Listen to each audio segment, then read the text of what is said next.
All right, guys, it's time for your favorite Friday night SpaceBro Star Citizen show. That's right, it is the one and only SpaceBro show. Tonight, we're going to be bringing some special guests on here with us, some other Star Citizen streamers that we've been hanging out with, doing our thing. But we're going to give you all the news and all the information that we've learned this week and our perspective on what's been happening. So join me in welcoming our cast here. We're going to have, of course, Mr. Grimlock's going to be with us here. So we'll say hi to Mr. Grimlock as he stares at his microphone. And then we'll go over here. We'll also be saying hi to Alkal1e. He'll be here. There he is. There's the man. And then we're also, as always, the worst mod in the world will be here, Mr. Toy Grubbin, with the new improved lighting and green screen, so he's actually not disappearing in the background. So we love it, and all the guys are here, so it's going to be pretty awesome. So, guys, how's everybody doing today? How you guys doing? Doing awesome. Awesome. Fantastic. Yep. Welcome, guys. Good. It's Alkal1e's first time here on the show. Grimlock's been here. He's been a staple back in the day. He's been on at least once. I don't remember. Did we have you on once or twice before? They had me on once before, yeah. I think once before, yeah. So we had another week's of development with Star Citizen. I keep looking at each week, and while they still have some great filler at the beginning of the week, and it's really just filler. It's not nothing really that I'm super hyped about. It keeps me going. But I always think, well, the next day TV is going to suck because the previous one was pretty good. And they've been pulling them out where they're pretty decent each time. I mean, there's always something on there where it's not horrible, it's not terrible, it's always got a little something for me. And let me fix that. There we go. I was like, Alkal1e's name kept going behind his shoulder. It's like, fix it! But yeah, no, it's always been a good show. So it's been good. So we've got a lot of breakdown to talk about, just little things. But first, before we get in and dive into all that, why don't we go to each of you? We'll talk about what you've been doing, where people can find you, what you've been streaming lately, and all that stuff. So we're going to start out, since he's new to the show, we're going to start with Alkal1e. So what have you been up to? Tell people where you can find you and where you've been streaming and what will you be streaming here over the next few weeks. Yeah, of course. Lately, I actually just left my job, so I just got a new job. I'm going to be starting here next month, so I've been busy with that. Mm-hmm. But lately, there has been a lot of good games that are coming out, so I've been streaming a lot of the new games and going into depth there. I stream a lot of indie games, but my root started with Star Citizen is my heart, and I keep going back to it. Right on. Yeah, definitely. I mean, I think everybody's anchored into Star Citizen, at least most of the people we circle around now, but you're right, tons of good games out. You know, you got PlayerUnknown Battlegrounds has been out. We've seen all through February and March just dropping of like good gems there. They're just good content to play. Not all of them hashed out to what I wanted them to be, but, you know, they've been pretty good. So, Grimlock, what have you been up to, buddy? You haven't been on it's been a while since you've been on the show. I've been streaming Star Citizen a little bit less lately. Just been playing all these other games like you mentioned. Yeah. Doing a lot of PlayerUnknown Battlegrounds. Loving that game. I did pick up Andromeda, and that was one of those games that, you know, probably should have required a little bit more time. So that one's on hold for now. Mm-hmm. But you've been just playing lots of PlayerUnknown Battlegrounds and sneaking into some Star Citizen as they get new content in there. I'm loving that Drake Buccaneer, so that got me back into it a little bit. Yeah, the Drake's been really exciting. Actually, it's the ship that's made me actually play the PU each day again, because up to now, I've been playing nothing but Star Marine as far as Star Citizen goes, and just getting it until it frustrates me enough. But I've been actually dipping my toes back in the PU. The Buccaneer feels a lot like the original Gladius before they made the flight changes to me. It's got a lot of maneuverability, except a lot more teeth to it. So it's really a fun ship to fly.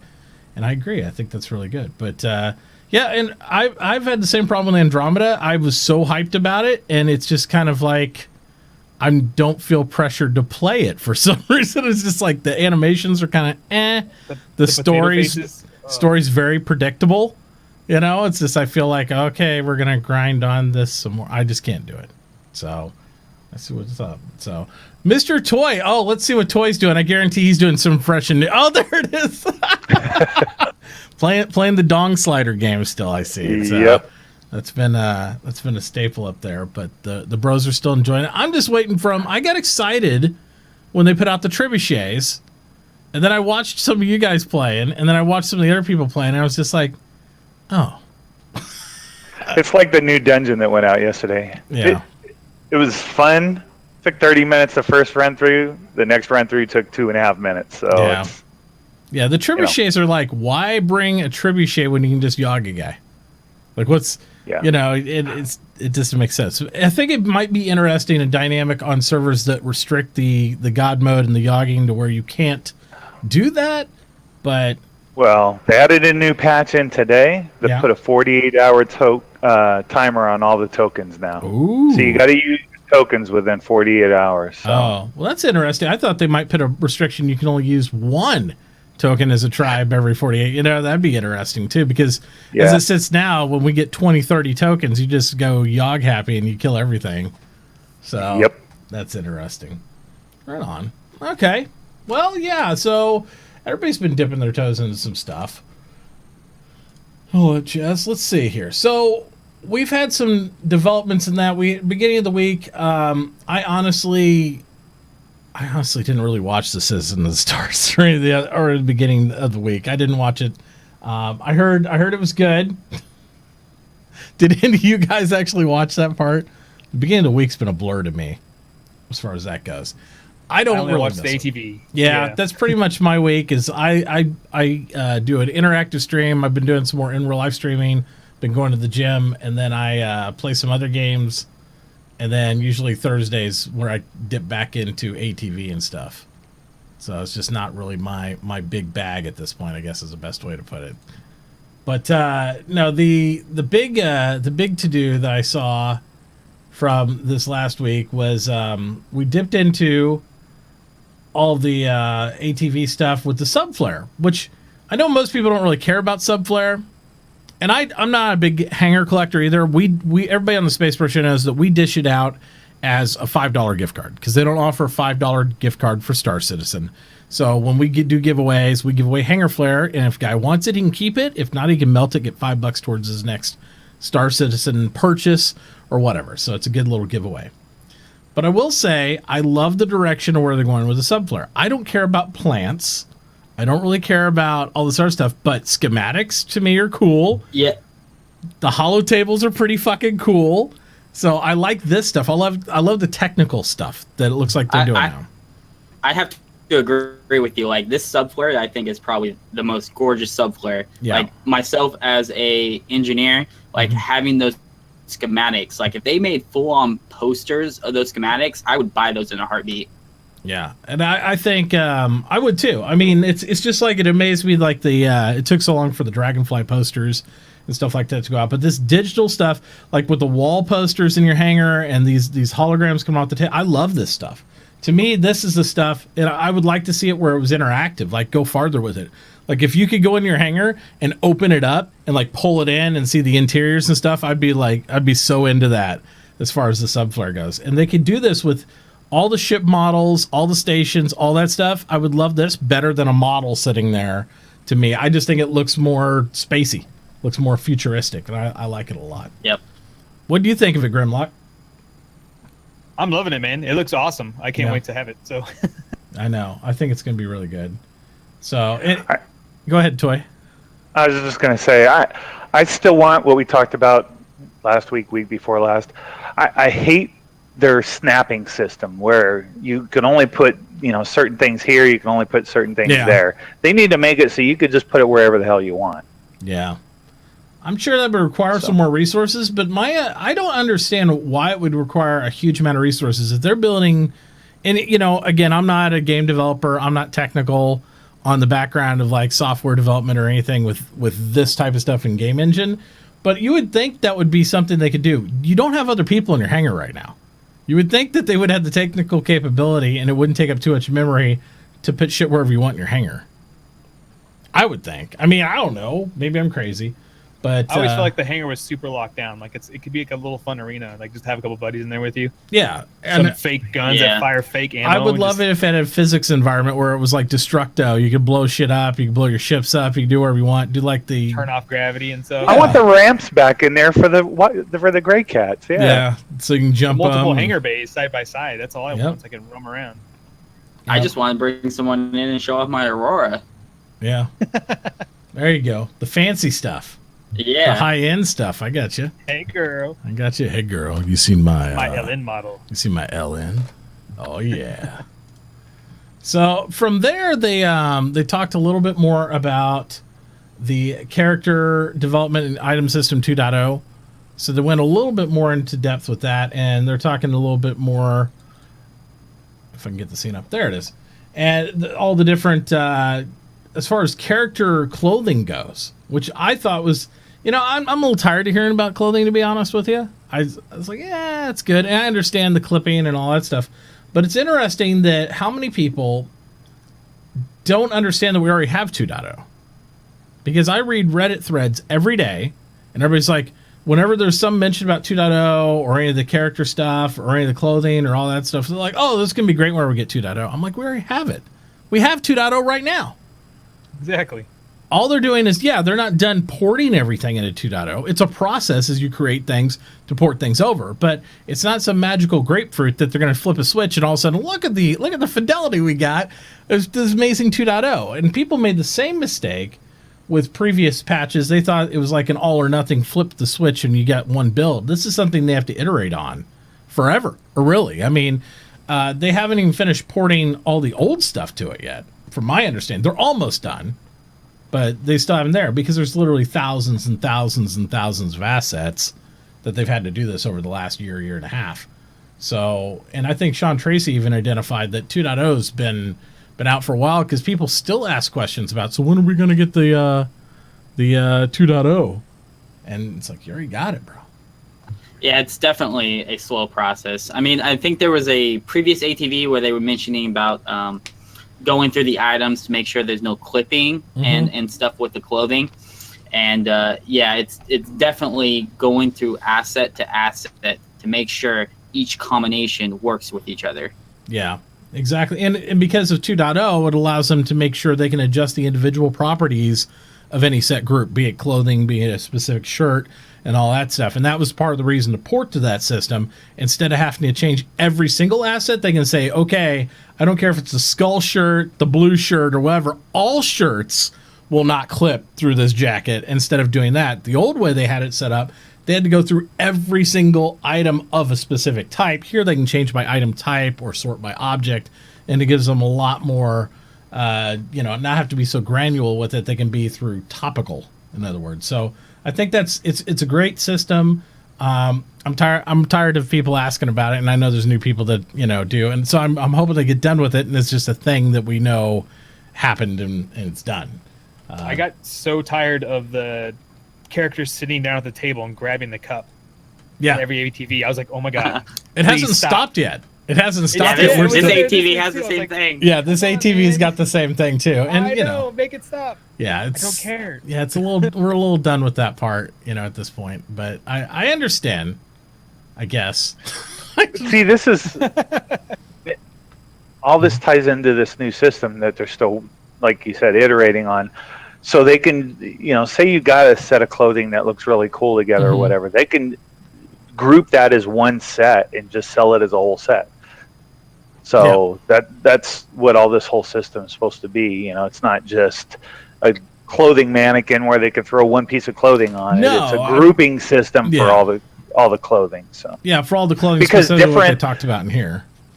Because they'll be breaking this down into different stores. Because not every store is going to have every single one of these clothing and stuff too. But the whole system is there where you got your tree of, okay, this system has this clothing, this store has this clothing, all the way down the tree. So I think that helps with customization down the road. Like nowadays with video games, customizing every asset of your personal NPC, your weapon, everything like that, that's needed in video games.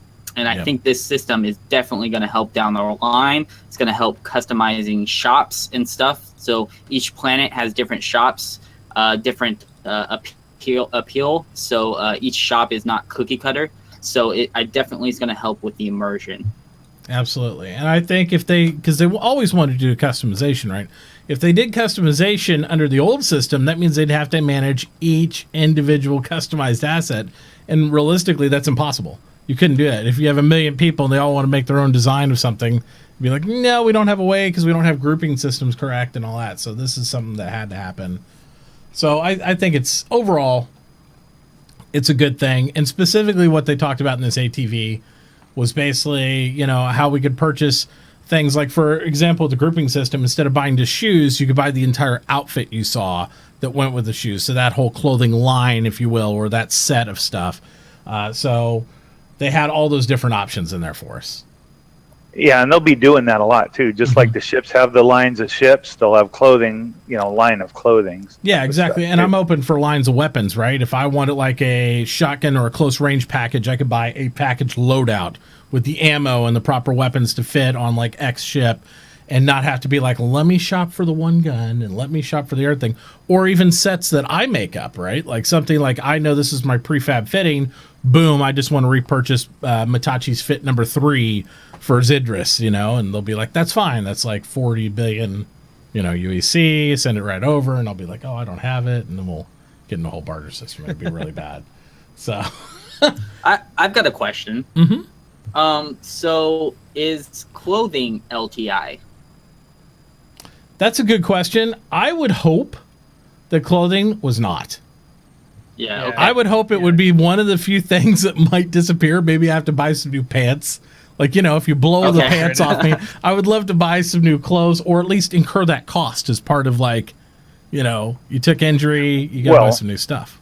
That begs the question, since they're doing like degradation on all the ships, you know, like it looks rusty, it looks old or whatever, they're going to do that with clothing too. The understanding originally they were, as of last year when we were talking about the sand people and everything else, they're supposed to show different types of wear and tear based on, you know, but I don't know if it was like, hey, that way just to make it more aesthetically pleasing, we'll have different types of sand people. Like not everybody will look cookie cutter, and they'll have some with tear, some with rips, some with dust, or if it's actually like you said, a degradation over time. I don't know if they're still sticking it. That's a lot more work. It would be cool. I don't know if it's necessary, but it'd be super cool. No, I think so, because, you know, you don't want the same piece of clothing forever. You want your comfortable shoes to be your comfortable shoes that you got on. It needs to wear over time, and it also encourages the economy system. You know what I mean? Yeah. Because if you have one pair of clothing that you never change, then you're hoarding money. You know what I mean? I wouldn't say there. I would almost think you'd have to replace clothing, because they talked about on hand weapons and stuff, you'd have to replace those, right? Like if somebody kills you and you respawn, or you go through one of your lives, they'll loot your body. They can loot you. So obviously you'd have to be able to lose your stuff. Now, again, LTI comes into play if they're going to have an insurance thing and, you know, you get all your weapons back. That could be, because you can insure weapons in real life. I don't think anybody insures pants because they're so cheap, you know, but maybe if you had homeowners insurance. Yeah, there you go. Maybe if you had like enough to where your deductible was worth you paying your homeowner's insurance to get your pants back, you would. I don't know. I think I agree with Toy here. Like having that overtime wear, like it kind of shows a like an age to your persona, your character. Mm-hmm. And like if you've known wearing these same clothes, like I don't know, it kind of adds a status thing to me, I think. Yeah, I agree. I think it'd be cool. Again, it's one of those things I hope they work on the back end instead of the front end, because I just want some game mechanics in. I don't want them to show me how dusty your shoes can get. Like, it's like, hey, guys, don't worry. Your shoes, you'll have to resole them every once in a while because they'll wear and tear. I'm like, that's wonderful. But it would be nice. It would be really nice. Have those Converse. There you go. Right? It would be really nice if you got some game mechanics in the game first, you know. And not just some, just stay on that path for a while, right? So. Exactly, yeah. All right. So next we got some more updates and whatnot about, what was it? The mocap, the animation teams, and all that stuff. So basically, again, going through different animations as far as like the cockpits go, as far as all the different elements of how they all dive together. And I guess they have their own mocap studio set up now, right? So they got the OptiTrack system they were talking about. That's their in-house system they use for mocap. So here, where the guy looks like he's playing Angry Birds to me, they have the whole fake yoke with the plywood chair set up, and then they could actually mocap instead of going down to, where were they going before?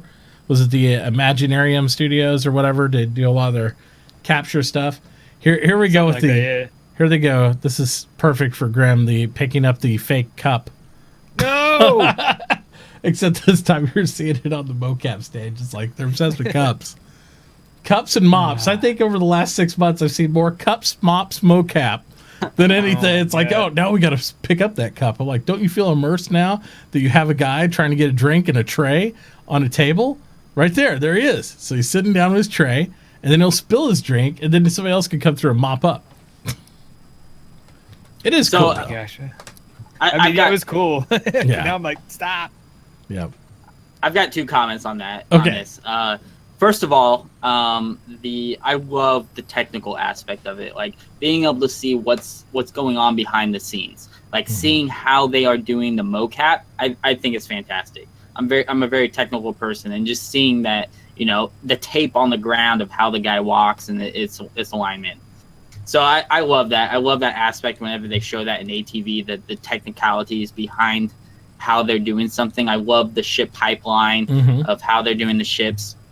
The second comment I have is during that cockpit view, that guy must have some back problems. Do you see his posture? Yeah. Yeah. He sits like I look do. at his posture. He's hunched over. But He needs to go see a chiropractor. But to be honest, that's like real. That's like how we all sit like half the time whenever we're sitting at the keyboard or something. We don't realize like, look at that. Look at that right there. He needs a lumbar. Like He's a all lumbar hunched pillow over. in there. Yeah. And they said it was like a helicopter stick for that one, right? Yeah. Yeah.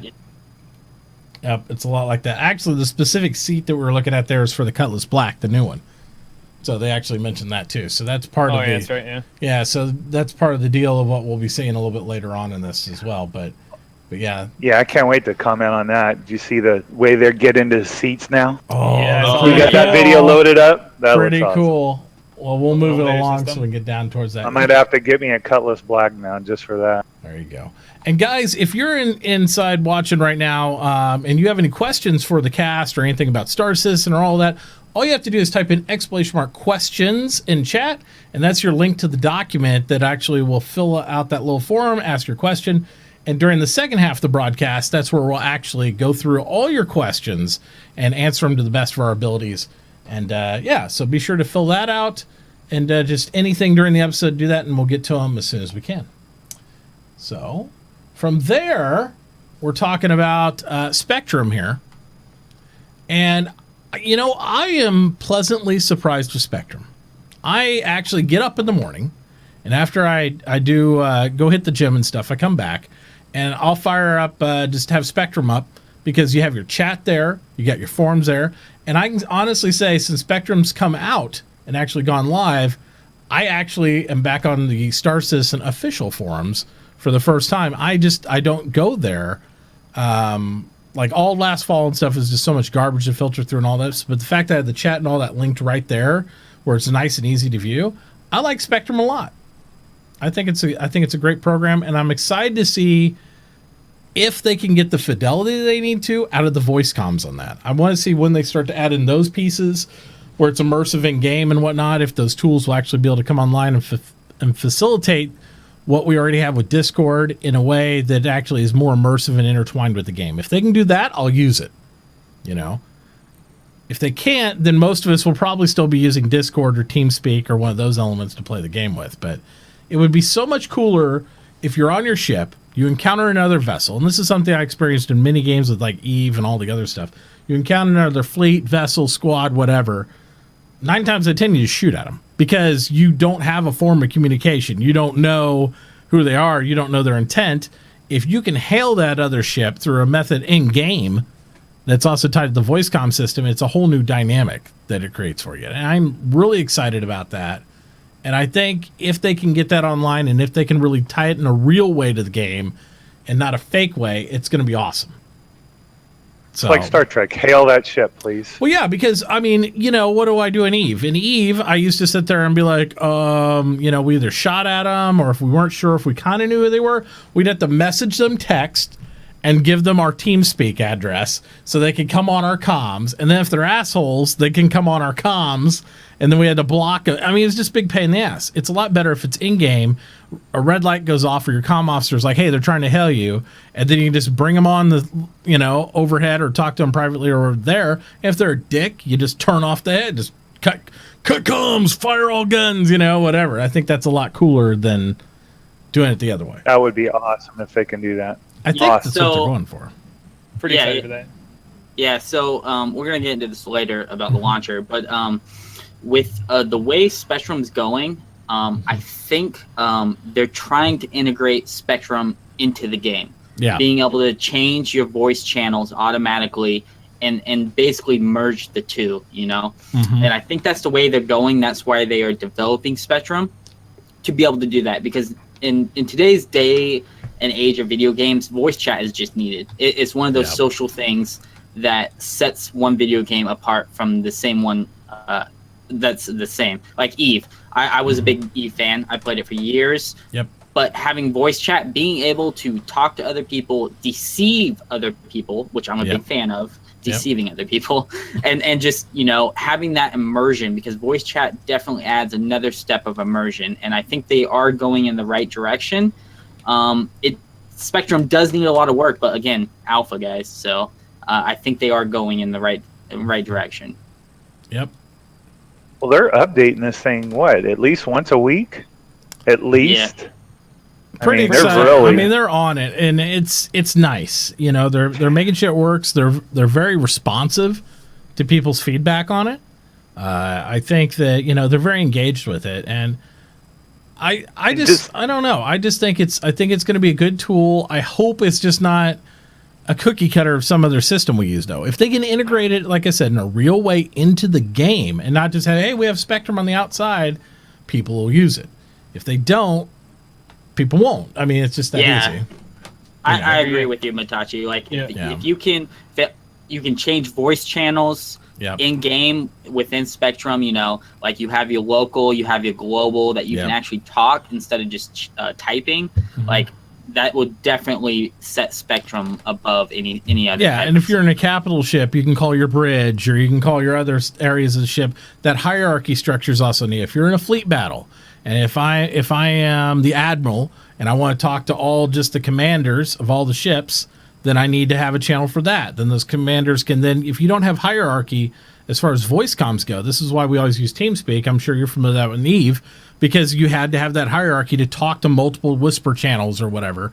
They need something to simulate that inside Star Citizen, or else we'll all dive back to TeamSpeak. That's what will happen, because you need that hierarchy support. Battlefield tried to do something like this though too. They used it was like a third-party program you can put on your iPad or your laptop. They did, but it was like SWAT odors and stuff like that. Yeah, the problem is it's a Band-Aid on. You know what I mean? Where they're like, hey, this would be cool, and they put a third-party program on it, and it looks neat when it's at E3, and it looks neat whenever they show it to us before the game comes out. But in reality, that's almost like, I can go back to The Division. How many people use the fucking flying drone bullshit that they talked about, and then they like basically dropped it out the side? They're like, whatever. Yeah. That was a huge thing at E3 when they showed it in The Division, though. It's like, oh, your buddy can just log on his tablet and fly in, fucking kill some people real quick, and then he's out. He's got to go to work. We're all like, oh yeah, fuck yeah, and then everybody forgot about it by the time Division came out, and then Division was like, yeah, it's cool. Whatever. Yeah, it needs to be seamless where it doesn't hamper gameplay at all. It needs to enhance gameplay, not like an extra thing like, oh, I have to have my phone here now to play the game. Yeah. Absolutely. It needs to be something when I sit down, it's just part of the game. It's like when I log in, and, with them, like you were alluding to also, which is the next thing we're going to talk about here, which I don't think I have a slide for that, but talking about the Delta Patcher. The Delta Patcher and what's coming on inside that is now Turbulent's doing it. And I could be wrong. I didn't know Turbulent was doing the Patcher until I heard this on ATV. I thought originally they had somebody in Austin doing it. That's what I thought. The Delta, oh yeah, it's coming along. Every time they did the Austin stuff, they were always talking about something come along, and now they're like, oh yeah, and we're doing the Delta Patcher. I'm like, oh. And I recall something like that. They were using it in studio, like they were testing it in studio. Yeah, like yeah. They're using it now locally. Yeah, I if they were using Turbulent the whole time, great. I mean, I'm going to try and call them out on it. If they weren't before, I don't know why they weren't, because this is basically a programmer guide. This is any of their stuff they do. Turbulent usually handles all their web development, all that stuff. I mean, it just makes sense for their patching system and all that stuff to come from, Turbulent in my book, because then that means that you have Spectrum integrated possibly with the launcher system, and then it is starting to become a real part of the game already. I think everything into the website too. Yep. Yeah. Because they mentioned that too. That the website's getting revamped. Yep. The revamp your team in the game. And I mean, they mentioned Electron Shell, and Electron Shell is like a multi-platform, integrates with Chrome and and JSON and all that. So I think that's why I think Spectrum's going in the right direction. They're integrating it with the patcher, with the game, and everything is just going to become one system. Yep. Yeah. They also said they're adding more people to their team too, just like all the studios, right? Absolutely. Well, I think they have to. They were always a smaller team with Turbulent, I think, and as they get into more and more roles, they're going to have to expand. I mean, it's just the way it is. They're doing everything from the star map integration stuff to now they're handling, basically they are going to handle the website completely because they're doing the rework. And then they also mentioned that the only cool thing I thought about the forums that they're doing is the nesting system, where it's like they're going to have it work both types, where you can switch it between nested, like Reddit, where it's like an upvote system for threads. Also, or you can hit a button and it's chronological. So it'll do either way. So you can go both ways, chronological format, nested type, or you can look at it whichever perspective you want and flip in and out of it. I don't mean to go on a tangent here, but did anyone see in Citizens? You mentioned Star Map, and did anyone see in Citizens of Stars the community made star map that they had to plant your jump points from one to another? I saw that thing. I missed all that. Okay. Yeah. Okay. I'll have to go back and look at it though. Yeah. It's pretty good. Like, it's similar to Eve, where you jump your plants and you can see how many jumps it's going to take. For the in-game system of Eve, like the in-game jump planner? Yeah, the map system. And it was community made. And I think if they implement something like that, that would be fantastic. To plant you jumps and have that type of map. Speaking of Eve, I really hope that Chris Roberts still holds the line and wants to open up the API, but it's like things like Spectrum coming in and everything like that. I just don't think they're going to open the API like they originally said they would, because the amount of community-based developed programs would be amazing. I mean, we saw all the systems and all the outside programs that EVE Online has from community development, like the Dotland maps, all the different trade systems and all the other things just scraped in the EVE API, and then it's made by actual community members. I would love to see that level of creativity over here in Star Citizen, and I know we have the talented people within the community to do it, so that would be fucking amazing to me. So I'm still an advocate of opening up the API for Star Citizen so they'll allow us to do it. Now, they originally said they would, and they started to back off of it a little bit, so I don't know. So, since you mentioned Open API, would you like it to go in the direction of World of Warcraft, where you can have customized UI? Yes and no. I could see some of it, because you can also get dangerous in that too, because it's especially when you're dealing with stuff like FPS and whatnot, because I think it also allows some botting mechanics to come in there a little bit more when you start to have that customized, overviews and all that stuff, because I know it makes it a little bit more open to programming suggestion, so that could be bad. But I would love to see, at the minimum, outside third-party apps, like if we wanted to have fitting tools, character customization, loadout things like that, where you could change them real time, especially trade mechanisms. I could look through my chart that's updated, and I could sit there and see what's buying and selling everywhere at a glance out of game, so I could plan it before I even get in game. That stuff would be cool. I know my trade route before I get there, because you're going to have a time sink in this that we experience in EVE, but not as much, because you have jump clones, you have all those things where you can instantly go across the systems and manipulate that, and you have 20 accounts and everything else.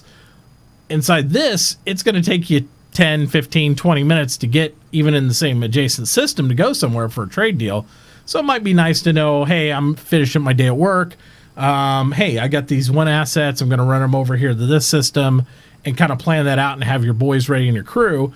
And I think third-party apps would help with that a lot. Now, they might have something planned in-game for it, but I think the creativity, let your community do some of that heavy lifting so you can focus on the general game mechanics and some of the other stuff, and players will make it. And it also ties us as a community more to the game because we've built tools for it. So, this is my opinion, though. The last thing that Turbulent went over there that they're doing, besides, the Delta Patcher and all that good stuff that I hope that cranks out because Turbulent's awesome like that, is they're redoing, as we aforementioned, the website, but also the ship specs. So they're going to be going through the entire database, and they've already started doing this, and updating all the ship specs. Now, the only reason I really tapped on this specifically is because I've noticed an interesting thing in the language they've been using over the last week and a half, 2 weeks or so, is they said the ship specs that we see on the website are the final intention of where they plan for a ship model to go. Which I think's bullshit. But whatever. I mean, I think that's something where it's like, that's like, okay, we kind of burnt the toast. Let's add some extra jelly and butter on it. Where it's something Did they say final? I don't remember the word final. Yeah, that's where. Well, they did. That's where they intend the ship to go. When Yeah. I don't believe that because there's been so many alterations and stuff to ships. Yeah, I agree with you, Mitauchi. Like, when they get into the final stage of development, there's going to be a lot of balancing issues of ships, and it's going to change. So I agree with you that it is not going to be the final, and And I understand. I mean, because you got to remember, a lot of these ships, and especially in this chart, these things are over 3-4 years old. I mean, a lot of these, they've changed the models, they changed the white box, they changed the actual concept by the time it came out to where, like the crew loadouts or something I always looked at, right? Oh, this is supposed to support between X and Y people. Oh, that doesn't mean anything. That's not right. Well, that was the original intention or their final intention of where they wanted it to go. I'm just like, I don't accept that as a valid excuse because they're like, oh, people shouldn't pay attention to that. Then you shouldn't fucking have it on there because people make their ship purchases based on the information you give us. And this is the information you give us. If I'm buying some chips and I'm spending my money, I'm going to be like, oh, well, let me look at this. Oh, yeah, that doesn't mean anything. You'd be relatively close at least, but... That's what I'm saying, right? I thought about the whole ship reduction of speed, for example, like the huge cut in speed. Could you imagine if they would have kept it the way it is and then tried to make the Buccaneer feel like it feels now? Like agile, like as agile as it is. Like you couldn't. This thing would be flying around like just a blur. And they realized that. And they realized that, I think, a long time ago. And that's why they had to make all those flight changes because there's ships, to play with. There's ships out there that are, because they started to make those changes before we even had the Herald, right? I think they realized along their pipeline that, okay, now we're putting in some seriously fucking fast ships. And where do we go? Because we're already at max cap on a lot of these ships. They were already at the ships going as fast as they wanted them to possibly go with boosts and all that crap at that time. And then they're supposed to put in, back then, the Herald and all these other ships. There was no way for them to do that. They just couldn't because it's like they can't make them go faster or else it's like, okay, now we're going like, light speed and beyond and all this stuff. It'd be crazy. So I think that's why they had to reel everything back too. What I don't understand is since they're putting all these components in and they're talking about, how the website's supposed to be integrated into the game and stuff, why aren't these stats linked directly to the standard components themselves? So if like you have a size 3 engine, boom, the stat right here, exactly what the size 3 engine is set at. And if they go and tweak the size 3 engine, boom, it repopulates right on here on the website of what they tweaked the size 3 engine to do. Minimum, maximum velocity type stuff. I don't understand why that's not all tied into those components because that's their system is everything is, they do one thing here and it populates everywhere else on the entire I think system. it will be, but if you think about it, they haven't standardized until now. They haven't really standardized anything. They're still changing the fucking guns. They just changed the guns again. It's like, which is fine. Well, it's fine, but they haven't standardized anything else. We've gone through how many different engine changes? Like, oh, we're going to have 5 sizes, no 3 sizes, no 4 sizes, no something. And it's just like, I don't even know. I don't even follow the components anymore because I have no fucking clue. They have level 1, 2, and 3 now of guns, right? So there's a level 1 base model, and then 2, and then a 3. Yeah. I think it's bigger as you go.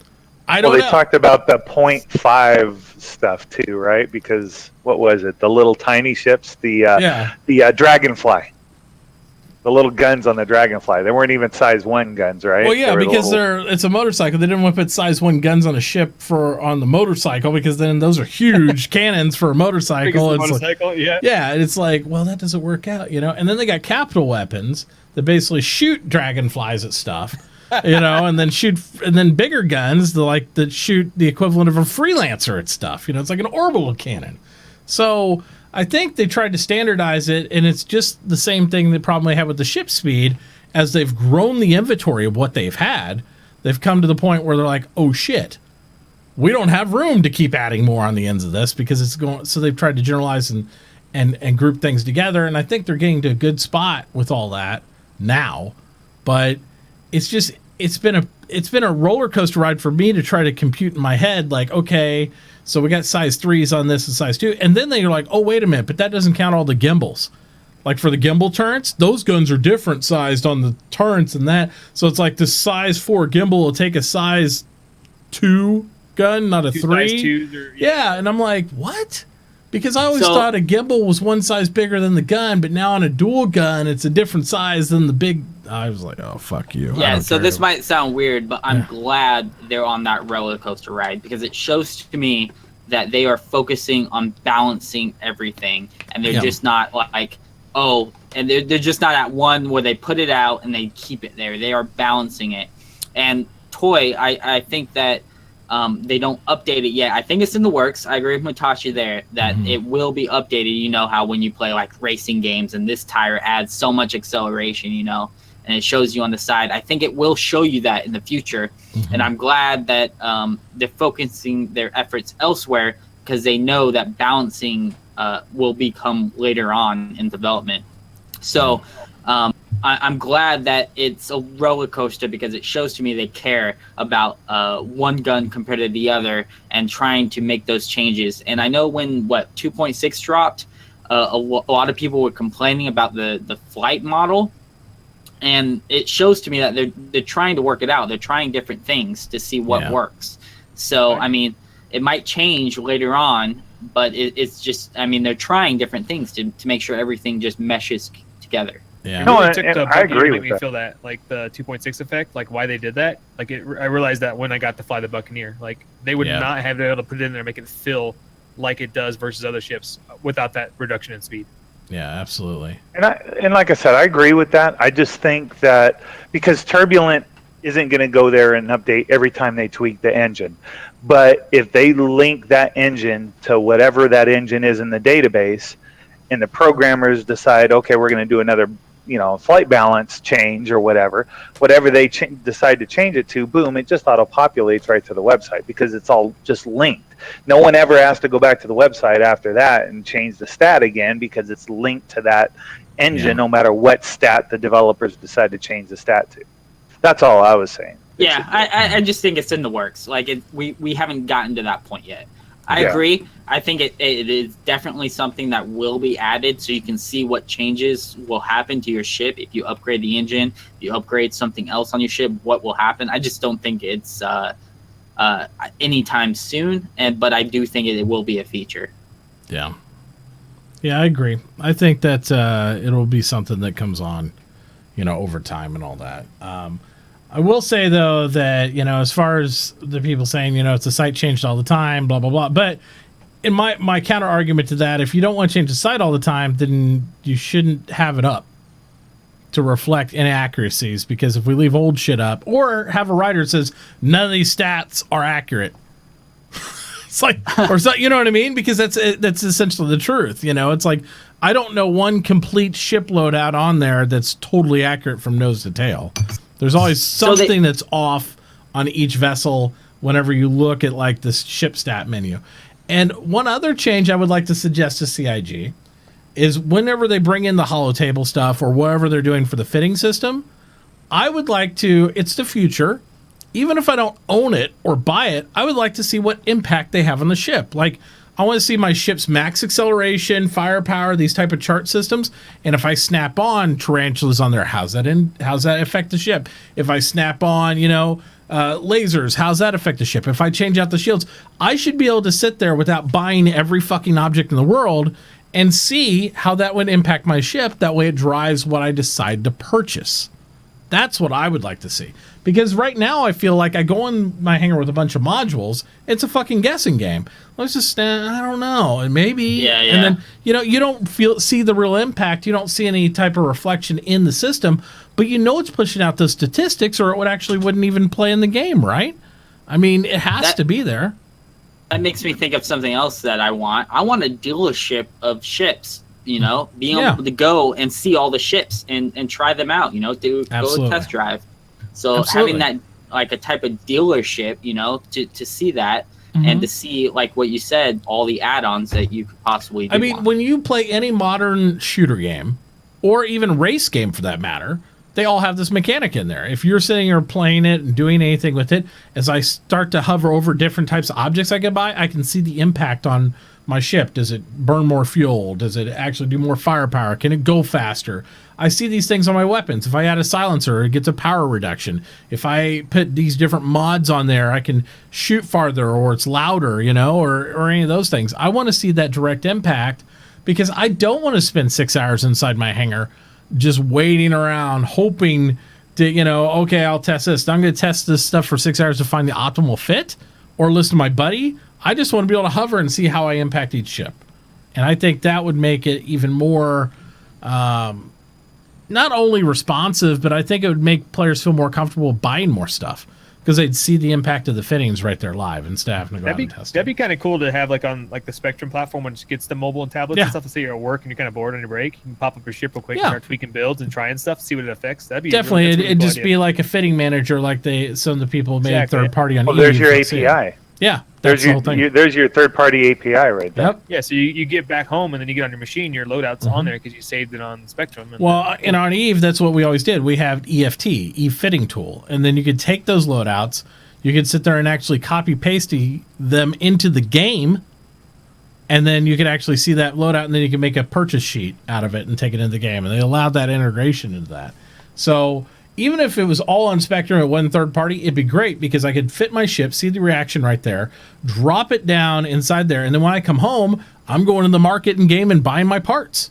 I'm not like having to figure it out then. I could figure out my lunch break how I want to fit my ships up, come home, boom, buy my parts, and then I'm off on an adventure, instead of like hurry up and get ready. One of the worst things about EVE Online, and one of the reasons I stopped playing it after 8 years of playing that game, is it takes you 2 hours, 3 hours to prep to do something. It's 90% preparation and 5% like glory, and then 5% like what the fuck just happened. So it's like that's one of those things where it takes so long to do everything. That's why those tools were so much of an advantage. I'd love to see those moved over here, even if they're integrated and owned by CIG. That's fine, but having those fittings and all that stuff would be great. But see, to me, like that's what appealed to me so much as Eve, is all that preparation. Like I mentioned before, like deceiving people, Yeah. I'm Star Citizen to me appeals to me. Like I want to go politics. I want to fucking deceive people. I want to have power without doing anything by using my voice. Yeah. And Eve offered that to me, and that's what Star Citizen appeals to me. And I mean, they do need that balance. They need but that do you balance want to fit your ship for 5 hours inside Star Citizen? No, that no. That's what I want tools for. I want tools to make that part gone, so that way we're out in space, wheeling and dealing, fighting, negotiating, and then you could do all those other things, the player-to-player interaction, because I just don't want to be... I don't want most of this game to be me sitting in my hangar doing something. And that's the part I didn't like inside Eve. Because there was times I had to be in my hangar, just not interacting, not doing something. All the fun parts are all interacting with other people. That's what made EVE Online fun. And there's so much opportunity to have more interaction in Star Citizen than ever before, or ever what you could even dream of inside a game like EVE Online. This game has so much potential between the spectrum, the voice, the integration, the requirement of multi-crew. In EVE, you could go off and fucking dick off and mine by yourself for 6 days and it'd be whatever. In this, it's like, well, you could do that, but you're not going to make any real money. You want to have some NPCs or some friends or somebody there, and that's how you get the optimal stuff, and that's how you actually get that interaction and have some fun.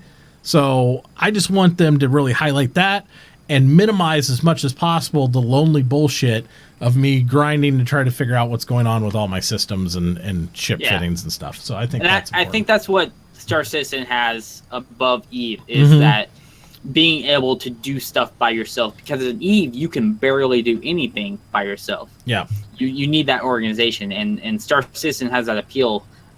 You have that potential to do stuff by yourself. but you also have the multiplayer inside Star Citizen. I think will be even greater. So you have both ends. You could do something by yourself and it'd be meaningful, but if you do something with your friends, there's so much more potential there. And it's not like, you're in a fleet of 400 people like in Eve, and it's great you're working in Tangent, but you're each in your own ship. Now you have to multiply that times you have 100 people in a fleet inside Star Citizen, but maybe you have a crew of 10 or 20 guys you're relying on in your individual ship. So there's even more multiple layers of stuff you have to deal with. Yeah. Which I think is going to be crazy and hopefully really fun. A little bit off topic. I'm really curious how they're going to handle, say, you're an assassin. That's your job. You get on board a capital ship. You're on it. You're working for weeks on it, doing your job, and then finally, once you're in there, you get to the next port or something, and you assassinate the captain. Is it going to be like Grimlock killed Mitauchi? All over I hope it's not cookie can like that. Yeah, there's going to be evidence that leads you to believe it was me. I agree with Grimlock here. I want an option in Star Citizen to be able to stay anonymous if I want to. Being able to hide my name, if I'm going to go kill someone. Unless you get caught. I mean, unless it's true in-game. Yeah, I don't want it to be announced across system, Grimlock has now killed blah, blah, blah, blah, blah, and done it all like that. Now it's globally, I'm like, it wasn't me, bro. Yeah, exactly. So I don't want to have that happen either. So it's just one of those things where I think it's going to be. I think it's going to be something somebody had to see you, or a security camera would have to see you. It'd have to be something in game, not a mechanic that they just say, "Oh, you're in a monitored system, so you're just fucked," and that's the way it is. Yeah, another mechanic I would like to see, I've done some RP like Grand Theft Auto and Arma 3, where you RP. I want something where it doesn't say my name above me, and I can say I'm someone else. So if I kill them, it doesn't say my name, so everyone in the channel now knows, I can't. I want to be able to lie to someone who I am, so to kind of deceive them. Yeah. If you get what I'm saying. Oh yeah, absolutely, absolutely. Because let's be honest here. I want to be that guy that just is an assassin that's lying to people, killing people. I want to take what's mine. Right in that note. Yeah. Yep. With an Aurora only, of course. Absolutely. I'm eager for when you can disable a ship, not either it blows up or they jump out and get away. I want the disabling of a ship. Well, it seems like they're going to move it to a direction where we're going to have more options to disable and interdict ships and stuff like that. And I hope speaking of Eve, I hope they follow the interdiction system of Eve Online, because I think that would play really well inside this universe with warp bubbles and warp disruption and maintaining points and stuff like that. I think it'd be great inside this universe, but we'll see. We'll see what happens, I think we're going in the right direction with the EMP with the Murloc. Yeah. The Warlock? Warlock, sorry. Yeah. My bad. Yeah. All right. So the next thing we're looking at here is the beautiful, super sexy, and I'm going to hold on this freeze frame for a minute, Cutlass rework.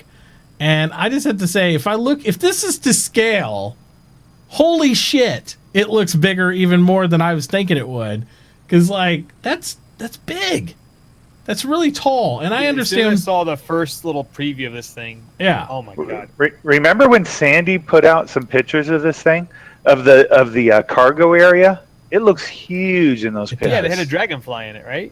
It does. Little. They. I don't remember that. Josh Coons, right? Mm-hmm. And then it has the sliding doors on the side, on the back loading area, I don't know. Sandy had on her Twitter had some pictures of it. They're showing you how the seats work, where it raises you up like an elevator. I'm like, holy crap! It raises you up two seats the worth. The view is legit. It looks good. It does look really good. You're not looking at two iron bars in a restricted area. Those iron bars are you pull up here and now they're over at your shoulders, so you got a full window view, instead of like looking through a little thing. And I'd say something else. But what's this? What is up with the contrast lighting? I understand it's like for fact. Okay, like, let me explain this. Did you watch the entire ATV? Yes, I did. Okay, so it was kind Nice of like pause. a 60 seconds like parody. Yeah. You know, where they have like the guy like confessing, you know. Yeah, and they the have news black exclusive stuff. Yeah. So Talking in the dark, yeah. it was extremely cheesy, but I loved it because was it was kind of good. like a 60 seconds. It was. Like, It They just- should have like roboted their voices too. So like, no. Yeah, blurred it out like that way they're protected, so they're like yeah, they're telling protected, on the. Yeah, but no, I just love it. I love the high contrast lighting. It's like, oh yeah, Hey, that's our subscriber money at work right there. that's right. They blacked it all out and went with some Turn single off the lights. lights and put on a little candle. Mhm. Like, all right, talk. Yep. Look how wide the back door is. I just want to look at this. Like, look how wide that is. Their camera angles are always screwy, though. When that thing actually comes out, it won't be nearly as big as it No, looks. they showed a dragonfly in one of the very early pictures of it that Josh Yeah. showed. I'm A just happy dragonfly the sitting ass in end of back the with ship, fire though. doors. I'm happy it's wider in the ass end because it's like before we had this huge Cutlass back end and we had this little tiny door. It's like, well, I could fit anything in here if the door was bigger. So Yeah, this exactly. is the wide freelancer, then, right? That's what this is. It's a wide freelancer I think instead it's of like long an and aggressive narrow. fighting freelancer is what I keep thinking in my mind. Like you Well, can fight. I hate to use It's the not word like a freelancer truck. because I always think of that shitty narrow viewport of the freelancer. You know, the semi truck, you get the slot. This one's you got a big open window in this. I think he's thinking more of like what it does. Like it's like I think it's more like The freelancer's trucker going to with- hold more cargo in this, though, isn't it? Still, a lot more. I think so. Yeah. I don't know because, like I said, the picture Sandy had, that cargo area was humongous. It's in big, this but you thing. got to remember the freelancer. A freelancer's got 2 cargo sections in it. You don't realize till you run through that whole fucking train. It's a while. It's deep. Yeah, and I wonder if Yeah. the price increase is going to be on. Did they announce that? I'm going to miss that. I haven't heard anything yet. I mean, that's a They're giving us every opportunity to go ahead and buy them, and for $100, if you don't Yeah. own one, you should. Right there's my favorite shot because it shows like how much bigger the ship is than the other one. It's like, Oh yeah, that one. Yeah. yeah, it's like, yeah, it looks like you can basically hide the other one inside the hat box of the new, Cutlass. Like, The other one looks really scrawny and like pathetic next to Yeah, that one. it's That like- one has some yeah. meat to it. the other I'm one, really impressed with that rework. That for sure. That was definitely needed. I and it feel like I looks could run amazing. around the whole back end of this Cutlass standing up easily, and the other one you always felt like in the corners you had to like duck down or something weird. You know, it's like really small in those regards. So, yeah. Yeah, no, for sure. I'm So- super excited for that one, and he did a killer job. And the really cool thing is, this is the last of the current Drake line. This is the last ship to come back. Yeah. Technically they have the full Drake line out now. Yeah, Minus I don't think any other line motorcycle. has all their ships They're- out yet, do they? No, this is the first one to have all their ships in game or in engine. I think is what Chris said. But I think that's also because Drake doesn't have a capital. That's true. Yeah. That's why. I think other ones are very near completion. If they could get the capitals out, then it's like, okay, we're done. You Well, know? finishing that Caterpillar gave him so many assets to just sure tool into these smaller ships. I mean, and the just crank pallet them alone out. from just the Caterpillar, you could probably build a dozen different ships from. So that's probably very Yeah. accurate. That Reclaimer though, oh my god, I'm still like, yeah. Yeah, From that's like 2 ATVs ago, 3 exactly. I think maybe. Yeah, and I'd like to read one thing that Matt Sherman said. Matt Sherman said, when we first rolled out the flyable model of the Cutlass to the public, it kind of drifted from our own expectations and from our own intent. It lost some of the aggressive characteristics that we had sold it on when we first unveiled it, and was one of the biggest things that we wanted to recapture in the rework. We wanted to make it look, feel like the ship we had originally promised to people, but to really pull that off, we had to make some changes and split off a few pieces of functionality. Build in what was left, and what was a lot more room really build on the rating support potential of the Drake Cutlass, as opposed to the other functionality that they split off. So it's really interesting. It said, he said, whereas now that this is the backbone of a small militia unit or defense force. So they're really thinking military application with this anyway, right? Just like the lore was indicating, is like a defunct military thing that was rejected by the UE, and so they decided to sell it wholesale to everybody and their brother that wanted to use it for a military application of one sort or another. So I think it really does capture that, because the old ship, it didn't scream military to me. The old Cutlass, it just didn't. It was like, yeah, it was a kind of aggressive, but when I read the original write-up on it, I was like, yeah, they tried to do too many things with it.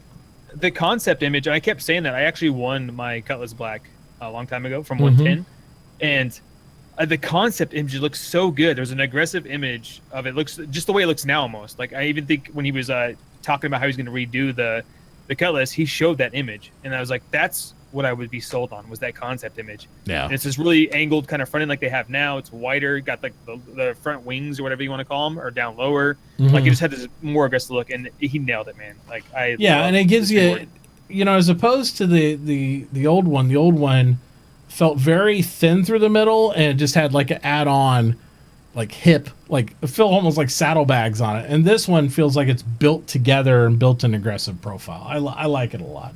So, and the whole cargo, like you're right, you mentioned earlier, the cargo loading area, like you can't get crap through the door that's currently on it. So, but they didn't know what the SU at the time when they built the Cutlass. They had no idea what an SCU was going to be. Like, how big is it really? They're like, well, it could be this big, or it could be the size of like a full trailer load. They had no idea. But now that they've kind of standardized what their cargo sizes are and everything else, I think they're much better at building these style of ships. So, and I always keep mentioning too, like why do people go back on and do a rework? But like, I think the ship pipeline is the one thing they got nailed down so well, and so they can go back. Their ship team is probably miles ahead of the other teams, and that's why they obviously are. Yeah, that's why they keep pushing out ships early. Yeah, exactly. If they could get their game mechanics down a pipeline like that, like where they come up with a concept for game mechanic, they test it, build it, tune it, and they just a whole process line where they had that down, they'll be cranking them out. And I think once we get through cargo and mining, maybe they'll have that template. Maybe they'll have that fully fleshed out.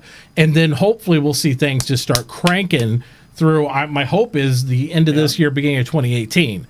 That's my hope. We'll see when the first game mechanics come in. There are true mechanics of the game and the economy systems and stuff like that. When we see that stuff flesh out, if those go smoothly as far as their development process, doesn't have to be right. It just has to have a process line to follow. Then we'll be on the path of like, okay, this is how this shit's going to work. I'm still worried about reputation system, though. I think the biggest issue of why they've been reworking ships is that technology has changed so much. It's changed. They've redesigned the item 2.0.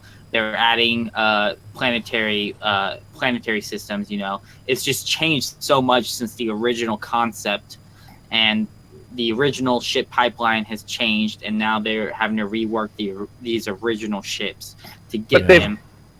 They've come out with new techniques too. Yeah. Correct. What did they call that thing in this last ATV where it actually looks 3D but it's not 3D? He says, remember when I don't know if you have the video where they show the different skins of the different metals and stuff. I know you're talking about one of them textures. looks like pipes. Yeah. Yeah. But it looks 3D, but it's actually not 3D. It's not. It's a skin that gives you the look of that, so they don't have to use as many polys. It's actually like this is just a mat over it. Yeah. Yeah, where they fake it. I don't remember what they called that specifically. The Andromeda, was it? They said the original Andromeda model had over a million polys. Yeah. And the new reworked was numbers probably not exactly right, but it was like half the polys. Yep. So less stress on the engine. It looks a bazillion times better. It doesn't look like a tin can anymore. It's amazing what they've grown up into right now. Absolutely. So yeah, I think they're on the right path, but I also still think they rework a lot of this stuff because they have the team to do it, right? If the artists aren't working on, if you have a ship group and they're not working on the other stuff and you have a rework you want to do, these are always planned to be reworked. They're going to come on faster than the other development because they have the assets there.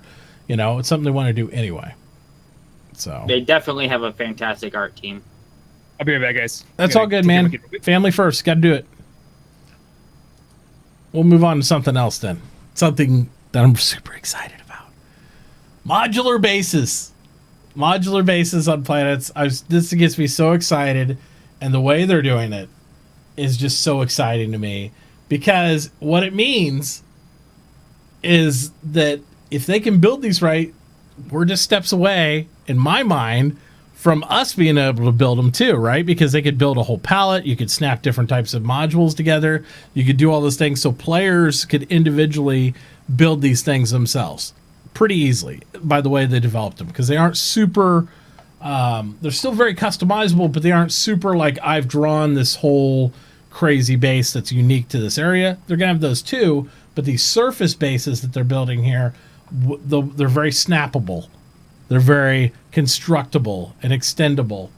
So I think it's going to allow them not only to propagate many, many planets full of bases and stuff to keep it interesting on the surface for us, it's going to make us as players be able to like, hey, we'll have some sort of editing tool at some point where we could, you know, if we control a certain area of a moon or somewhere, they'll let our org drop bases and put these things up there too. So Hey, you got a new sub just came in. Oh, that's awesome. Thanks. Thank you, Stuck. So that kind of gets me really excited. Like, Yeah.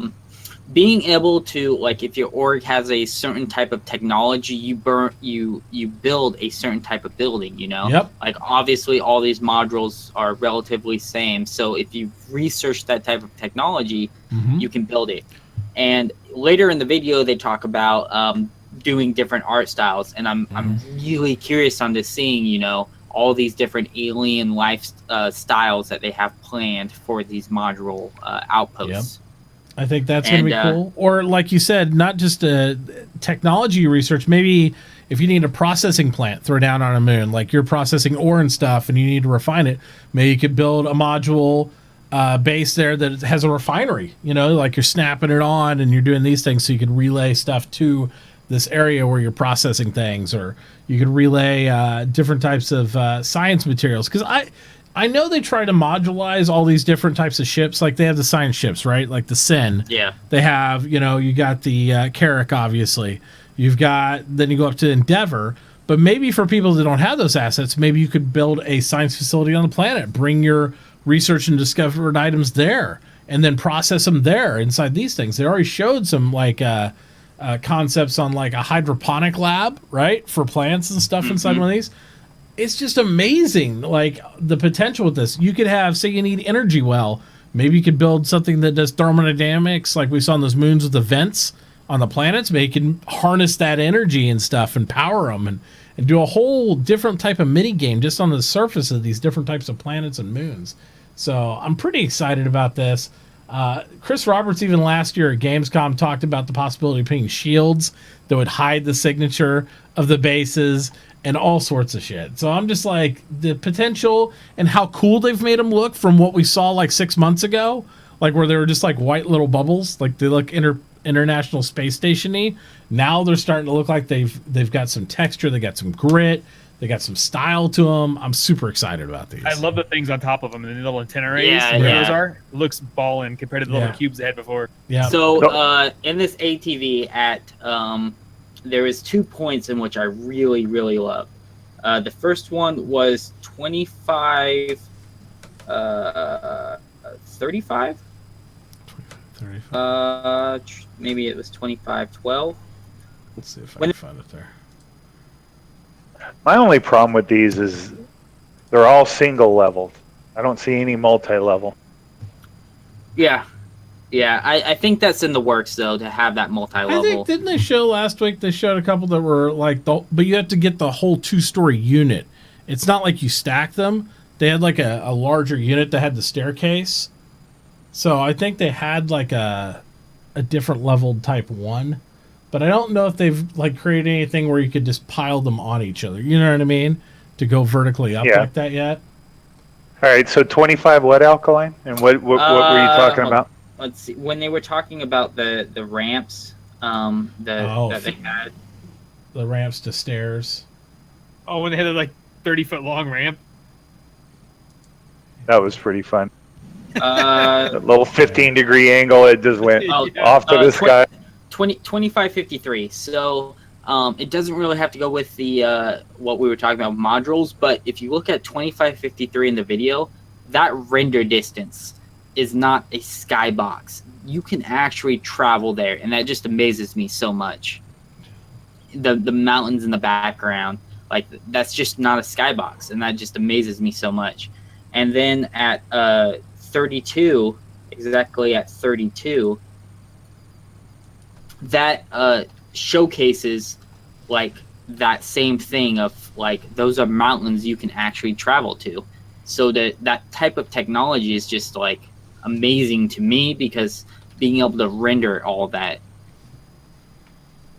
I can't wait for that new netcode to go in, because I mean, if we get the entire Stanton system in 3.0 and you can only have 25 people in it, like, I mean, I know that's going to happen, but I really want to see that netcode get in there. So I just feel better to have 100, 200 people, in a system, whatever it may be. Yeah, you can see here's the 2553 area where you can see all the way back there, and then right up the crooked ramp. And at 2553 also, you can kind of see a city in the left-hand side of the screen back there as well. Mm-hmm. I don't know what type of city it is, if it's like a work in progress with modules and stuff, but you can actually see buildings being rendered back there. And being able to have that in there where it's not a being like a variable that you're forced to have, it's actually rendering it as far as you can see. Yep. And here's where this is 31, but it's like right about here. It starts to tick over to 32, where you're talking about. We're at 31. Yeah. 50. Yeah. And one more thing. I get all giggy over tech. Like, if you take a look, I think it was 32. Maybe it was a little bit farther. Right there. Yep. The sun. Okay, the sun is projecting in that area, and the shadows match. Yep. Like, having that match, like, those small things get my immersion, like, so hyped. Like, yep. Having the sun match the shadows. That's really cool. I mean, it's not cookie canned. It's not just like drawn on there. It's like you got real sun, real orbits, real things like that. So that's really cool.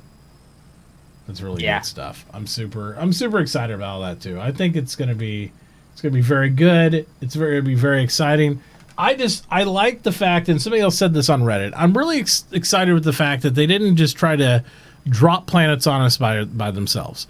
And I'm really hopeful that what's going to end up happening is they're going to have shit on the planets now, right? Maybe these bases and stuff for us to do.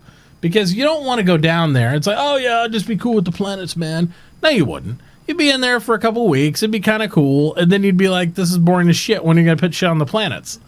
Yeah, where's the animals? Where's this? Where's the bases? Where's the mission? Where's the mining? Where's something to do on the planets? You know what I mean? Because everybody can just drive around dragonflies, but we saw what happened in, like, Area 18. That was good for a little while, and then it was boring.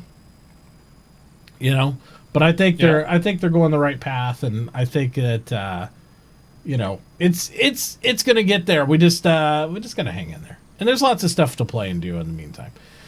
Yeah, luckily we're in that good season of games being launched. Absolutely. And then we're talking a little bit about the happy hour episode where they did some Q&A, and I'm always happy when they sit down and they do these things. I think we lost somebody. Who'd we lose? Alkal1e, right? I think we totally lost Alkal1e then, because we have to toy. Yep. We have to toy. Yeah, he went to the bathroom. My picture ain't on the screen. Something's wrong. I actually like you this way better. You drank too much, toy. Yeah. Get the split. I'm not done yet. Let's see what happens when we go to this one. Oh yeah. Same divide. There you go, just lean in. Yeah, just juke back and forth. There you go. So remember, guys, if you have questions, go ahead and get them in chat. We are going to be giving away a $25 gift card giveaway here when we go to the second half of the show. We'll start that ticking down. And matter of fact, we'll go ahead and get started now. Why not? Might as well, while we're waiting for Alkal1e to come back. And we'll talk about this section here. So remember, you got to follow both of these awesome guests tonight. That's right. So, and Mitauchi, too. It helps to follow We'll throw that in there. It helps to follow me. A little bit. Who's this Mitauchi guy? I don't know. Who are you? All right, so we'll go ahead and get this going. All you have to do, guys, is type !SpaceBro show in chat.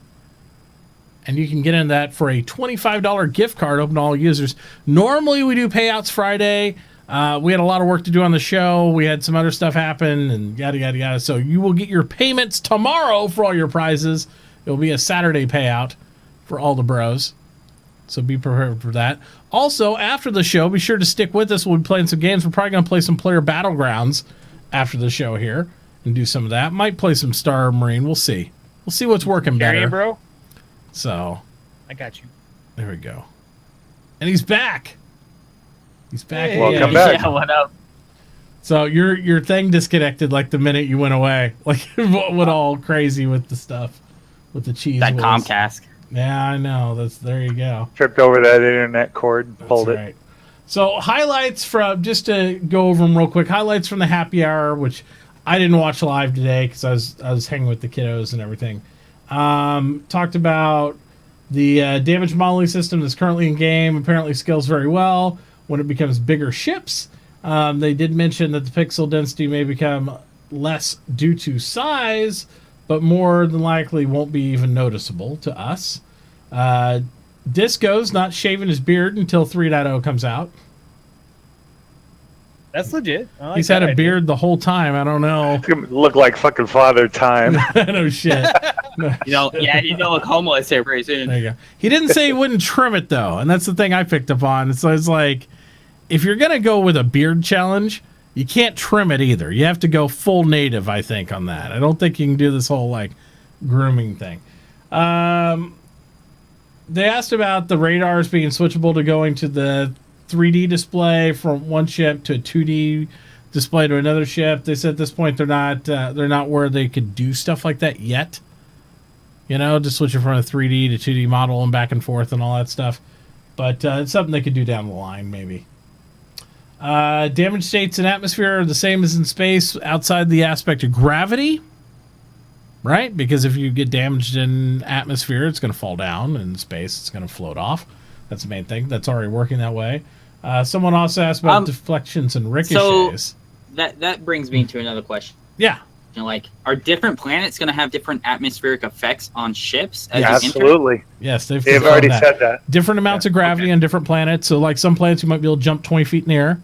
So other planets, you'll be able to jump 1 foot, or they might be crushing gravity to where, you know, you can move at all. So there's supposed to be all those different atmospheric conditions. Plus, they're really relying, if you remember from the demonstration they did last year at CitizenCon, they're really relying heavily on atmospherics playing a role in making us use land vehicles.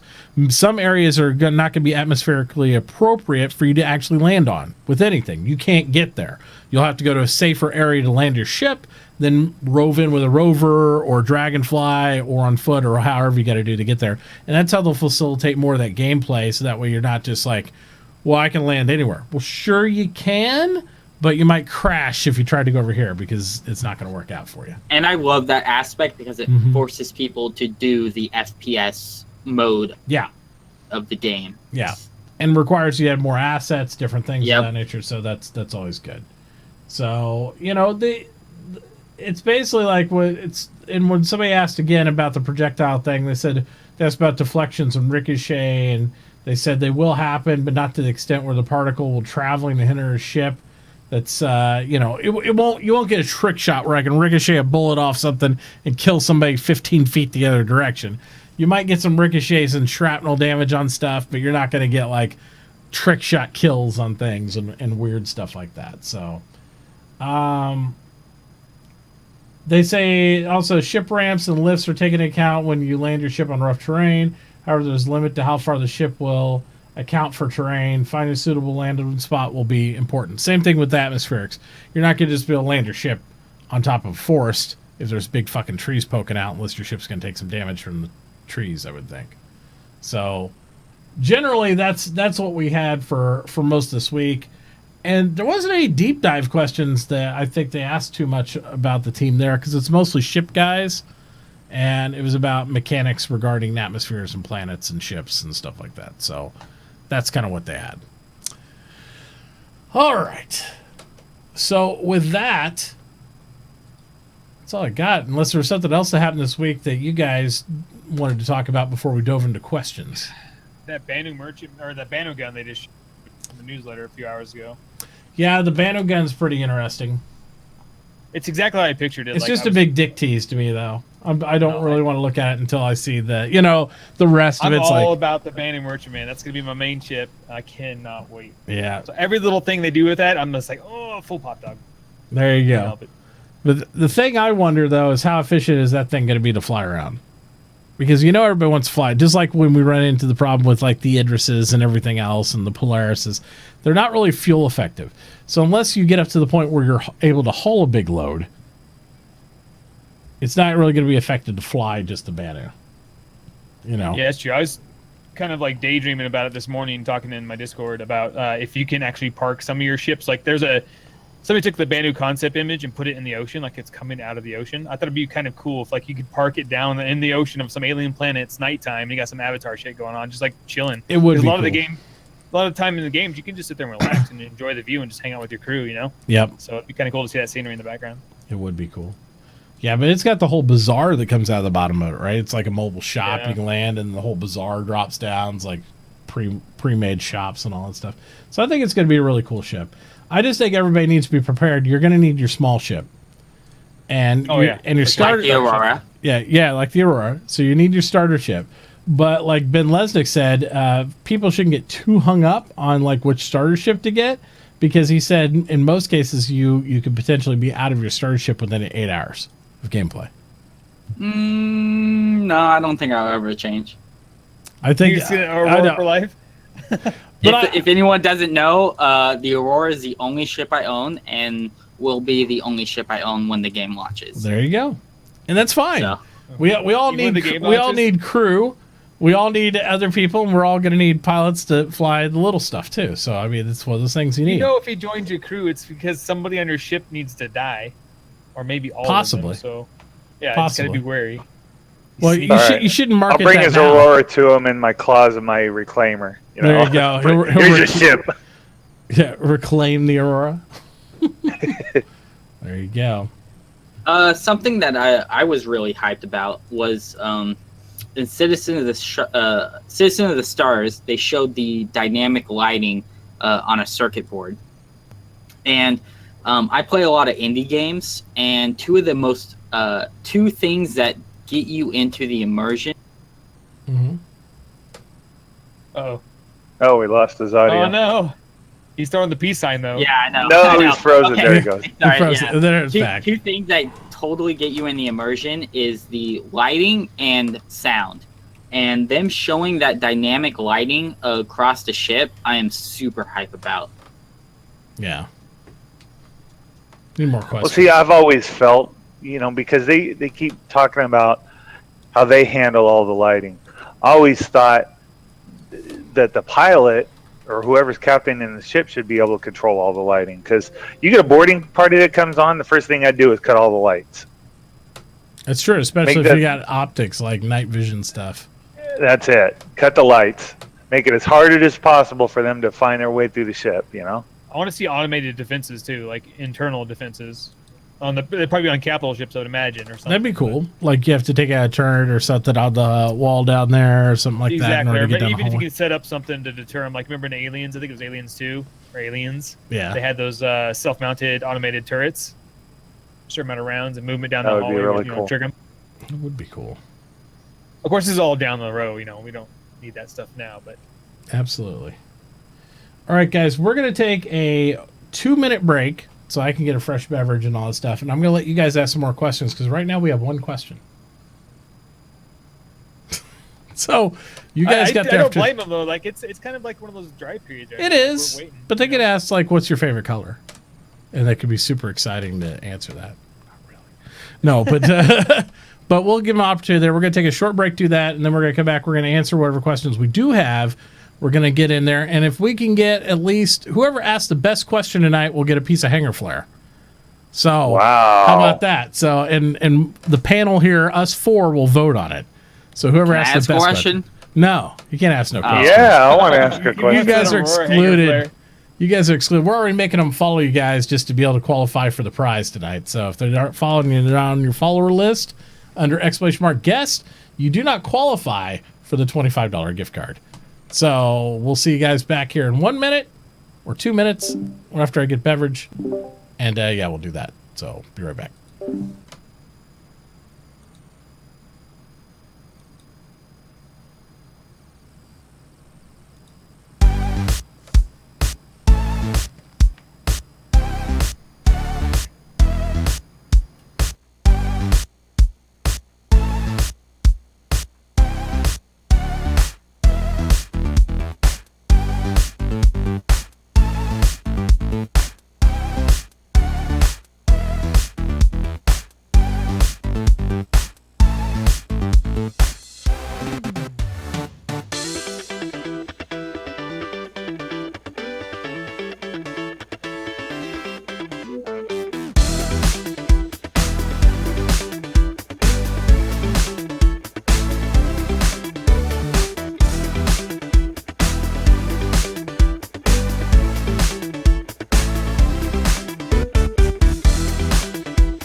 All right. Looks like everybody's back in their seats. So we're here.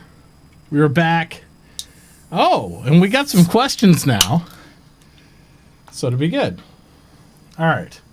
And I believe each of you have a link to the question list as well. Oh, I had to refill my beverage as well. So, and he can't talk to us because I got him all muted still. I love it when toys going on. I'm going to have some Russian Standard with some lemonade here in a minute. That's my... Well, now that Toy showed his entire alcohol line. Oh, that is not even close to the total alcohol line. But that's just what I have on my desk right now. I need to restock tomorrow for sure. He's all good. My sakis are gone. That's it. Both bottles of sake are gone. You know, I'll have to get your recommendation on good sake because I need a. Same here. I was just about to say that. I don't have any sake. I never tried any sake. I've never bought sake. I've had sake. I've just never owned any myself. So I've never had flavored sake until I went to Hawaii and my father-in-law's friends or whatever. They have these little poo-poo platter, little get-together things, and this old. Japanese guy and stuff. He brought out these flavored sakes, and oh my god, I love them. It's like the old Boone's Farm, you know, back in the day. Yeah, I've never bought it. Like I definitely had it. I know Alkal1e's had a baby sake, but Heyo. Got joke. I'm sorry, I was trying to drive you safely. You just missed, man. You just missed. So we were at a Japanese one of those, like, what are those called? Teppanyaki restaurants where they like do all the fancy show stuff. Hibachi. Yeah. Hibachi. Yeah. Benihana's. Yeah. Yeah, and you had to catch like something in your mouth. So maybe that's not the best thing for me to bring up now. So I need to reload too. Mine's empty. All right. Yeah, he missed, and so he got the baby sake. Oh, that red chair though looks yummy. Mm-hmm. I got 2 more bottles of red chair left. Oh, I some got- spiced rum. I got a whole case of Coronas, but I don't have no lime, so I won't drink Corona without lime. So, That'd just be against the rules, I think. yep. You ever taken a Corona and you know, like when you pop the bottle, there's that little neck that's empty, and then put spiced rum in that section? Or no, I'm sorry, Absolute Citron. Put your thumb over it, turn it, mix it. It tastes amazing. It's a lot of fun. It's been a while. I used to do that back in my when I was like 24, but I used to fill that neck Back up in with the old Absolute days Citron. when he was 24 Back in years the old. day. In the ancient Last year. days. Hey, Graham, tell me how the 80s were more. There you go. 80s. All right, guys. Well, we'll dive into these questions. Also, I wanted to point out there is, if you type in ! shirts in chat, if you're interested in getting any of our swag, we do have Mitauchi mugs available, so you can get those. Also, I just got the new SpaceBro shirts in, so they're pretty awesome too. So I got the SpaceBro show shirt. I like it. And all that other jazz. So, first question is from Kamikaze. He said, would you guys like to see a Battlegrounds type mode in Star Marine where a Idris hot drops 100 players on a small moon and where you have to duke it out to the last man? Would you like to see that That's a type of given for gameplay? me. Hell yes. I love battle royales. Yep. I think everybody here hates player unknown Battlegrounds, so I mean, I think we would all just say absolutely not. So just be that. So You- what you'd see is 50,000, however many people, all those grenades, right, as that ship's landing, light up. Oh my gosh. So Grim and I have talked about this a little bit. Having kind of a Battlefront type scenario where you have a capital ship versus a capital ship where all those people on that capital ship are fighting each other. I wouldn't say so much as Battlegrounds type or having a last man standing, but having a one-on-one where you jump in, you fly from your fighters from the capital ship and you attack each other, then you board them and you take over the capital ship. I think that would be an awesome game mode. So more like a Battlefield 1942 without the planet, or 2142, I guess it was. Yeah. Yeah, more. I would say more Battlefront, like Battlefront 1 or 2. Yeah. So Because in 2142, that was the one where you had 2 Titans and you could do the battle run. You had to board the enemy Titan if knock the shields at and all that stuff. I could see that. That'd be fun. The potential for the FPS mode is it's a test bed for FPS for one, obviously, but then they could do boarding scenarios like, hey, let's see what it's like to board the ship. Is it too easy to take? Is it, too hard to take? Like just little scenarios like that'd be really cool. And it also play in the structure of how does the actual boarding mechanic occur. We all know once you're on the ship, FPS hallway to hallway, all that stuff. But like breaching the ship, do you just automatically get in there? Do you have to knock down shields first? How's all that going to work? Those are other things I'm really interested in. Yeah, you can disable gravity, turn it on, whatever it may be. What was their most recent dropship? What's the name of that stupid thing called? The Hoplite? The Prowler. No, the Prowler. What, you call that stupid? Oh my god. Oh. Well, I don't know. I want to see how it looks when you I drop think the that's going to be people out of it badass. first. I got one of those puppies. I cannot wait for that. I was like, it's got shielded doors. You can like hang out with a sniper rifle and got a shield in front of your face. It's pretty fucking awesome, I think. We'll see. I like the whole idea of it. Yeah, the stealth aspect is what really got me. Yeah. Yeah. We'll see how stealthy that is when it looks like What? a big fucking turkey flying over the ground. Like I this can't is wait till huge. they have an arena commander where it's on a planet side and you have the ground there, and so you can force other pilots into the ground, or if they eject, they land on the ground. They can use ground weapons to fire up at the that'd be kind of a cool little thing too. Yeah, absolutely. In What a I wanna contained know- environment, so to force the fight kind of thing. And possibly like weapons, like planetary to space weapons. Oh yeah. Yeah, I want to see some more ground weapons against anti-ship weapons and stuff because we don't want to have a scenario where a bunch of dudes are running around the ground and the ships just dominate their face and that's all there is to it. We saw the rail guns, but they, like some more like stationary kind of. Yeah, like stationary automated guns turret would be mounted kinda cool. or even automated defenses, those type of things would be cool. All right, J-Dog asks, if you could add one land vehicle to the game, what would it be and why? That's a great question. Let's think about Really that good for a question. minute. We had this last week, didn't we? We did. I think it was a different question asked a similar way. I'm thinking on this one here. But we got new guests too, Toy, so you got to mix it up. That's true. No, I want to hear what they think is. We a should good find ground some vehicle. we should do like a top 10 for our guests since we rotate them, and they have to like answer like 10 questions. Oh, or you could like do that thing they've been doing on the Citizens of the Stars, whatever it is. Yeah. The little hot seat for a minute. Yeah. Many questions. Steal the quantum questions. Yeah, there you go. Yeah.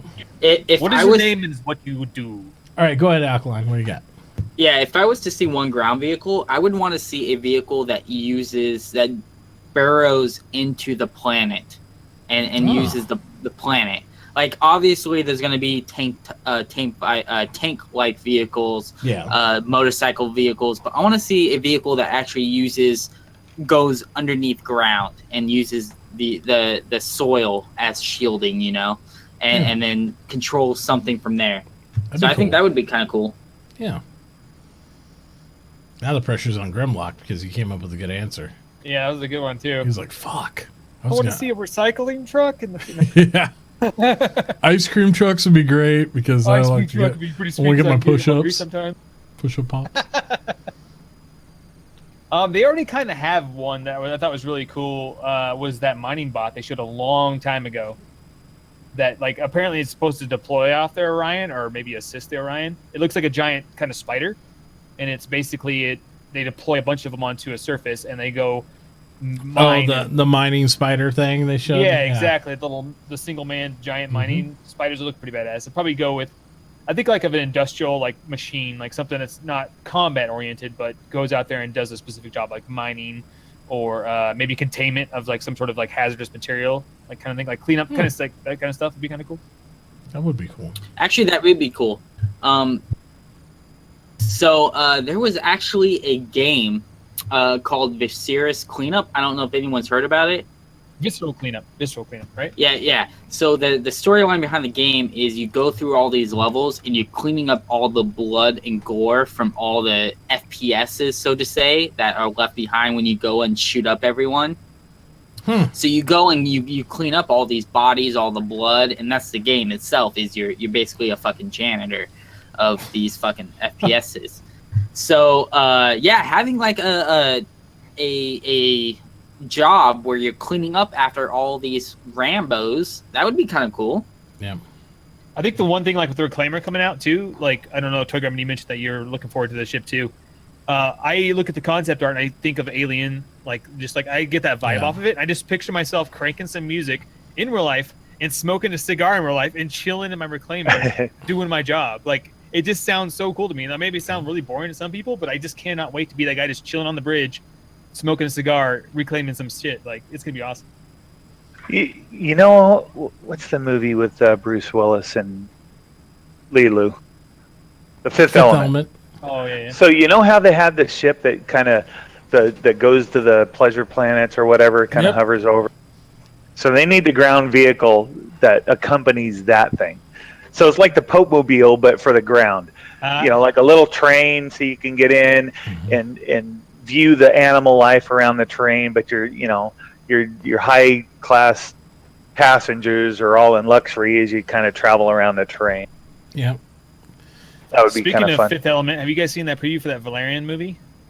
I have not. Oh my gosh, dude! If you have not seen Valerian, the trailer for it, it is from the maker of or one of the producers of Fifth Element. It looks gorgeous. It's a space odyssey kind of movie. Oh yeah, I have seen this one. Yeah, with those two actors that look like they don't get enough sleep, like those two actors, but it looks amazing. Like they have that expression on their face. Look like they just need more sleep. They need more sleep. That girl, the way her lips are, it always looks like she's frowning, even though she's not. She's hot, but then she's got that frowny lip, and I don't know. She's still hot. Yeah, the pouty face. Yeah. Oh boy. I just want to see more utility vehicles. I want to see vehicles that are like, the mining truck, the bulldozers, things like that. But I think they're going to limit a lot of that because I don't think, if I remember from their planetary design things, they said they don't do a lot of burrowing or earth moving and stuff like that. They kind of want to leave the planets themselves static, right? They don't want. There's going to be small elements that you can. But you can't I can't alter the whole surface because it's too much. Yeah, you'll be able to dig down and get shit, but it'll be more aesthetic stuff on top than it will. I'm pretty be like excited actual for Black. trophy hunting too. Like, I'm not a big hunter in real life or nothing, but that does sound pretty exciting to go see the exotic wildlife and maybe take down something epic. Like, it'd be pretty cool. There you go. There you go. All right, next one. Why do you guys feel that Mitauchi is the best Star Citizen streamer? Is that the whole question? I guess so. Well, he's just so damn handsome. It's that goatee. It's the goatee.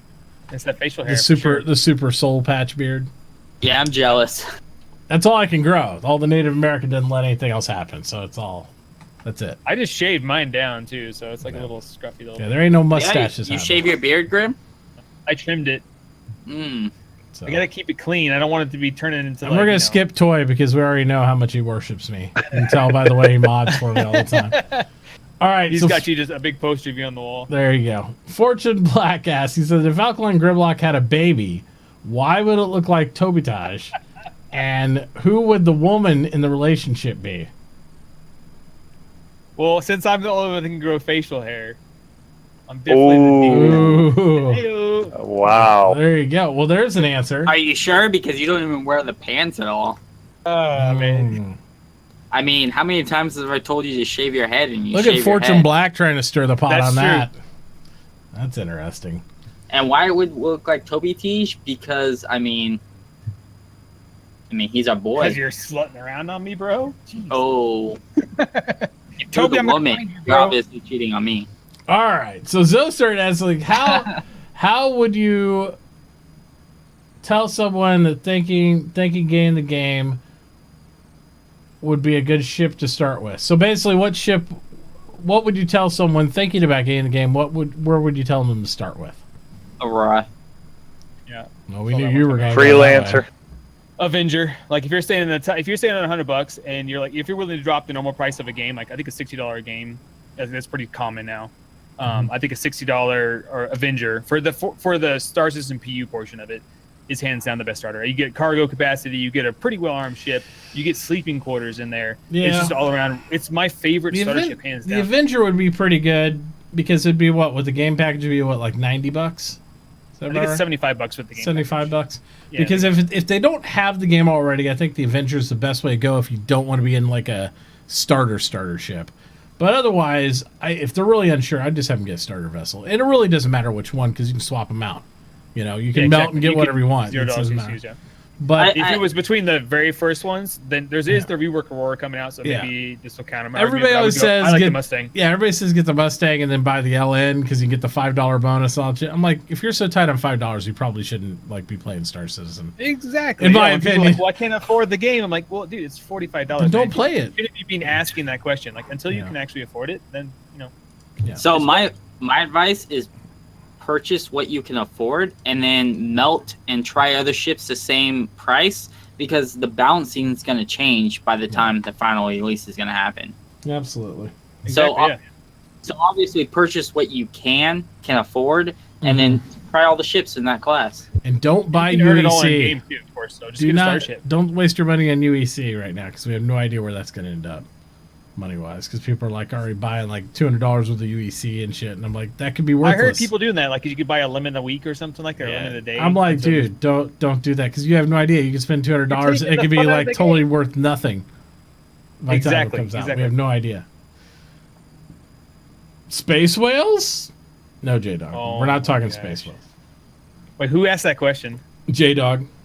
I vote he wins the Hangar flare. No, we'll see. I'm We'll all get the about rest those of these. space too, Okay, concerning events, how far should CIG let players go before they intervene with events? Now, Alkal1e asked that. So how far should they let us go? Should they leave the world totally open, like fucking we work it out ourselves? Is there a point where they should step in? I mean, if an org takes over a planet and won't let nobody else on or it? Maybe an entire system. I could see that, like a giant blockade, basically. Yeah. There could be all sorts of that's stuff. my question. Like, how far should CIG let the players go before they say, no, you are griefing everyone else? I didn't think about that scenario like ever. Like I you're right would, though. I definitely see that happening. Well, I know Alkal1e thought about this because if anybody's played Eve, this is definitely a topic of discussion there. Where CCP over there is just like fucking deal with it. You know, that's how they kind of are with stuff. But they might change precursory game mechanics later on, so that way it wouldn't perpetuate forever. But they aren't going to step in as a dev and do anything. I never played Eve, but I think I'm hoping that it would affect the economy in that area so much that they have no reason to no longer hold that spot. Like people would find other ways to get the means what they needed, and that would basically kill the economy in that system. I think they've already built tools to intervene now, and it won't really be intervening like we think of in EVE Online, because they won't physically have to come in because they've already built precursory tools where if you're running a blockade, if you're there killing people, the AI will come and break you out eventually. You'll do so much damage, you'll become so renowned that the UEE fucking flies in and does it. It doesn't have to be somebody behind the controls going, oh, let's go kill, Alkal1e here, blockading with his bros over here. They'll come in. So I think they already have systems in place to deal with a lot of that. They aren't going to let us go over the top because they've already had the player population is 1/10 of how many NPCs there are. They're going to remain a tight stranglehold on the economy. They're going to let you influence but never control it like in EVE. So there's a lot of factors in there where they're maintaining pretty good control. So I think that they will never let us go crazy over the line. Even if you're killing people, I think you just get notoriety to where you wouldn't be able to. Or, you'd be in there to where you'd have enough AI hunting you down where it's not going to be like, hey, let's grief some little people. But again, how much griefers go far with that is also going to be a huge aspect of, are they going to influence your reputation? And how much does reputation really mean in this game? It's a discussion I really want to have with game designers at CIG, because the only thing you really lose in this game is your rep, right? When you die, they talk about, oh, well, you'll lose some money and blah, blah, blah, but you lose your rep. You never lose your ships. You never lose the air stuff. Well, what's that really mean? Does that mean we lose accesses to a lot of stuff? Is it a lot of rep you lose? Is it a little rep you lose? How easy is rep to recover? We don't know the answers to any of these questions. So I think that they'll intervene to a certain point, but if they build the system right and they make it enough carrot and stick to where if you do enough bad shit where your rep is lost and it's really hard to recover, and that blocks you from having accesses to certain trade deals, ships, accesses to space, it'll kind of balance itself out. Well, see, what they haven't mentioned either, and they've talked about it a bunch of times, is your character gets old over time. Well, how old is the longevity of a character if he doesn't get killed accidentally or on purpose? They're supposed to have limited lifespan anyway, right? Yeah. So how long is it? Because I don't want my character lasting a month. I want him to last a long time, as long as I can, make them last. So I have a follow-up to that question now. Mm-hmm. You mentioned NPCs coming in. How much should politics play into those controlling of those NPCs? As far as player politics? They're going to be actual players allowed to be in politics? Like, is that going to be a thing? I think it's going to be player-to-player politics as far as what we generate that, but it's just like in EVE Online, you can RP becoming like an Amar princess or something, but you can't be like an Amar princess where you actually influence the race. They do kind of have that though, where you vote for the community-based president, so to say, and they go and fly to CCP and but everything. They have no real influence. They're just over there as mouth breathers for the most part. Okay. I mean, to be honest, that's really what happens. They go over there and they talk about game mechanics, like, oh, we don't like any of this, we do like this, and it doesn't really. How many times have you seen that actually influence the game, other than maybe during the Encarta phase where it was walking around stations? I haven't seen anything come with that. So would you like to see that though? More politics, more player-driven politics play into that? I don't want to mess with the overall story. Well, obviously, I mean. But I think player-to-player politics is going to be a thing, and having some sort of station control, territory control, ship control, those things will come into play with that. If they allow us to do that between players, I'm cool with that. Keep it on an org level and have the lore remain a very high level overall racial influence where it causes like game events, but it doesn't impact the day-to-day lives of us. Like, we can participate if we want, but we can still go do our thing. You know what I mean? I agree. I think that's the best way to do it. So that way it creates opportunities, but doesn't hinder us in what we do. It's like, oh, well, you're fucked now because the UE has just claimed this entire system's off limits, and you're like, oh, well, that sucks. I built my whole base here. So I'd like to see it like that, I think.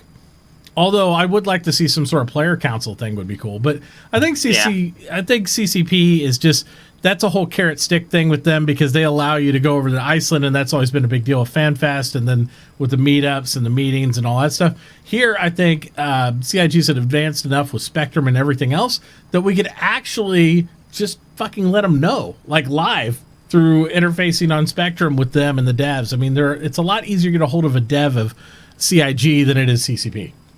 We can talk to them anytime.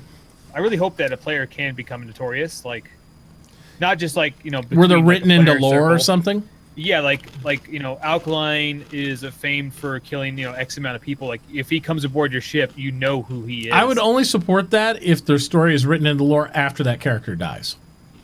Like, say he can't do it like a legacy thing. Like a legacy thing. Like, okay, he killed a lot of people and stuff. We'll say he's through his lives and he's on his heir. Well, let's then say his character becomes does. an assassin, right? Like, and then you're in area 50. Was it area 51? I think of that number. This whiskey's strong. And you see like a poster of Alkal1e's character. Like, I think stuff that would be like cool. that Like, would be he's cool. alive. Yeah. Yeah, like he becomes notorious in that way. And it's I not could just see like, that. oh, I he's could killed, even like, see. great I people. could He's even killed see some like news reports and shit like that. You know, going through the system. But I think it'd be cool if your character died and he participated in a major event if he's written in the lore, because he's not going to change the story that it happened. He's dead. We've moved on to the next character that you're going to have. I think it'd be cool, like for notoriable characters to be written in the lore somehow. That'd be cool, yeah. Because then you know that that's a character good will point, always yeah. be in there in the story. So that'd be neat. All right, let's see. Where we're at. Go ahead. Sorry. Okay, this probably goes on to a different discussion. But you mentioned that characters who die go on to the lore. How do you perceive permanent death then? Do you think if you die permanently, you should start over, like a whole new character? Oh. Well, you do start over a whole new character, but you gain the aspects of, like, you only lose part of the rep, because say if you had a son, if you have a son, we just lost all videos of us. Oh, did we lose everything? Yeah, we're here, but into space. Yeah, that's no good.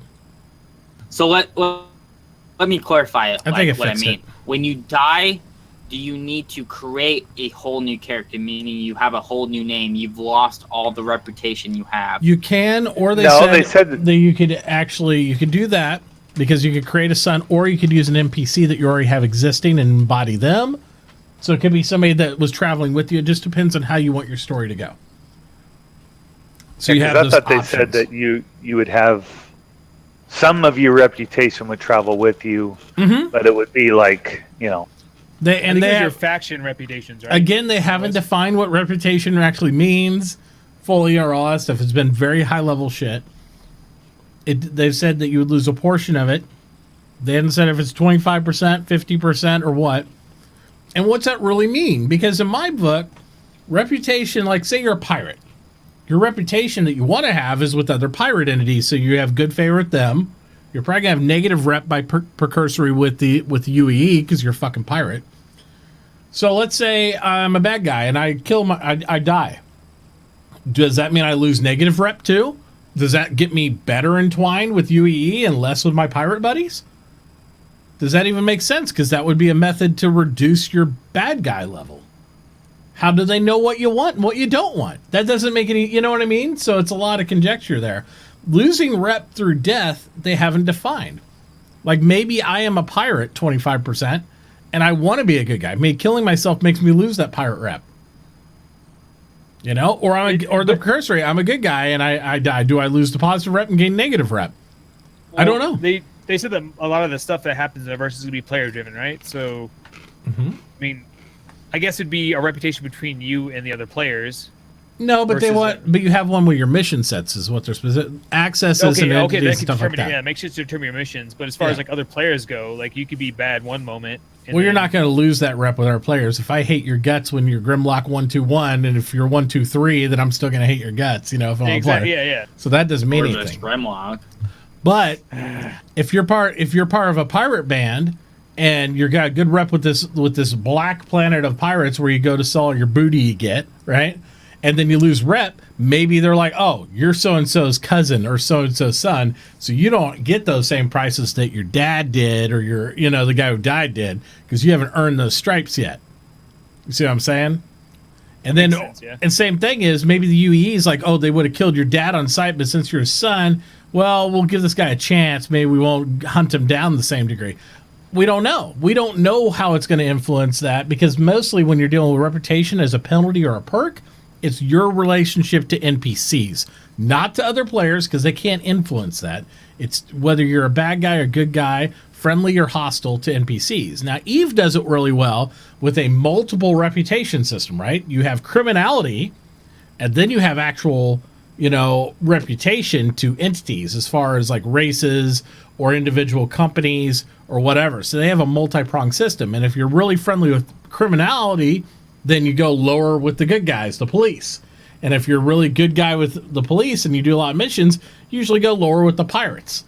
And if you're good with one race, like Galente, usually the Caldari fucking hate your ass. So it's one of these things where they balance it out like that. And we don't know what the rep system's really going to be like when it comes down to Star Citizen, because they haven't talked about it. But it is still the one key factor element on their entire death mechanic hinges on. And so that's the only problem I have with it, because it's so critical to the death mechanic meaning anything. Because unlike in Eve, you lose your shit. If you blow up, you lost your ship, you lost your stuff in it, it doesn't matter. In this, all you lose is your rep. And if they haven't defined what that means, that's pretty important for it to actually matter whether you die or not. It's important shit. So I still want to know what all that is. And they're like, well, look at the deaths of spacemen. I'm like, well, that doesn't tell you shit. Huh? All right. Let's see. MacDor says, everyone likes the new elevating seats of the Cutlass rework, but would you rather have stairs to the chairs and storage beneath them for more practical usage of space? Personally, no, because that would have a bunch of shit flying around the cabin from underneath the storage under my chair and probably kill me.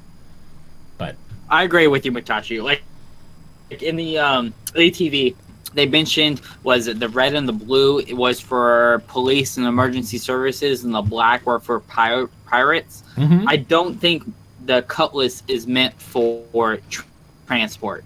So I don't know. It just kind of it goes against the lore. Like having that more space for storage kind of goes against the lore for me. I think you they can have a weapon rack in the back too. So. Yeah, you can use it for storage as far as looting goes, but it's not its primary role by any means. No.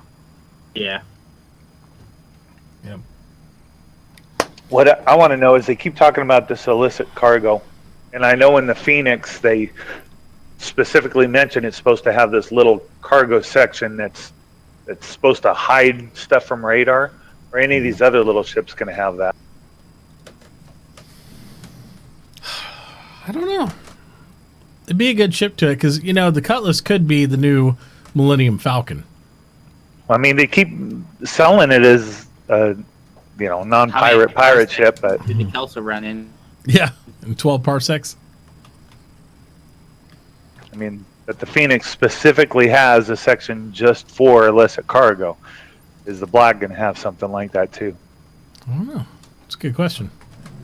Unfortunately, I hope. Like I kind of thought about it too. Is like if you're bringing a Cutlass Black in from uncontrolled space into UE space, are they going to automatically stop you based like is the NPCs going to stop you based off the ship you're flying?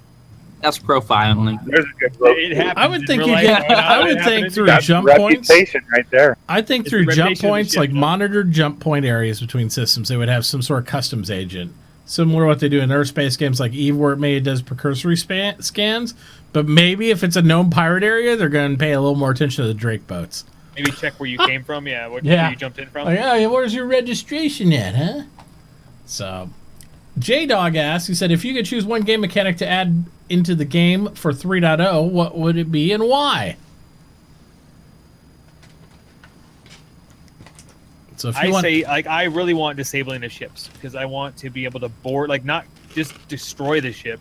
the interdiction stuff where you could like hold them and board them. hold them, board them, force them out of their ship, vent them out into space, whatever it may be, take them prisoner. Like, I want that mechanic. I want to be able to hit a ship real hard in a critical system. You see it like flicker, power dies out, it just slows down to a drift, and like just kind of that kind of element would be really cool.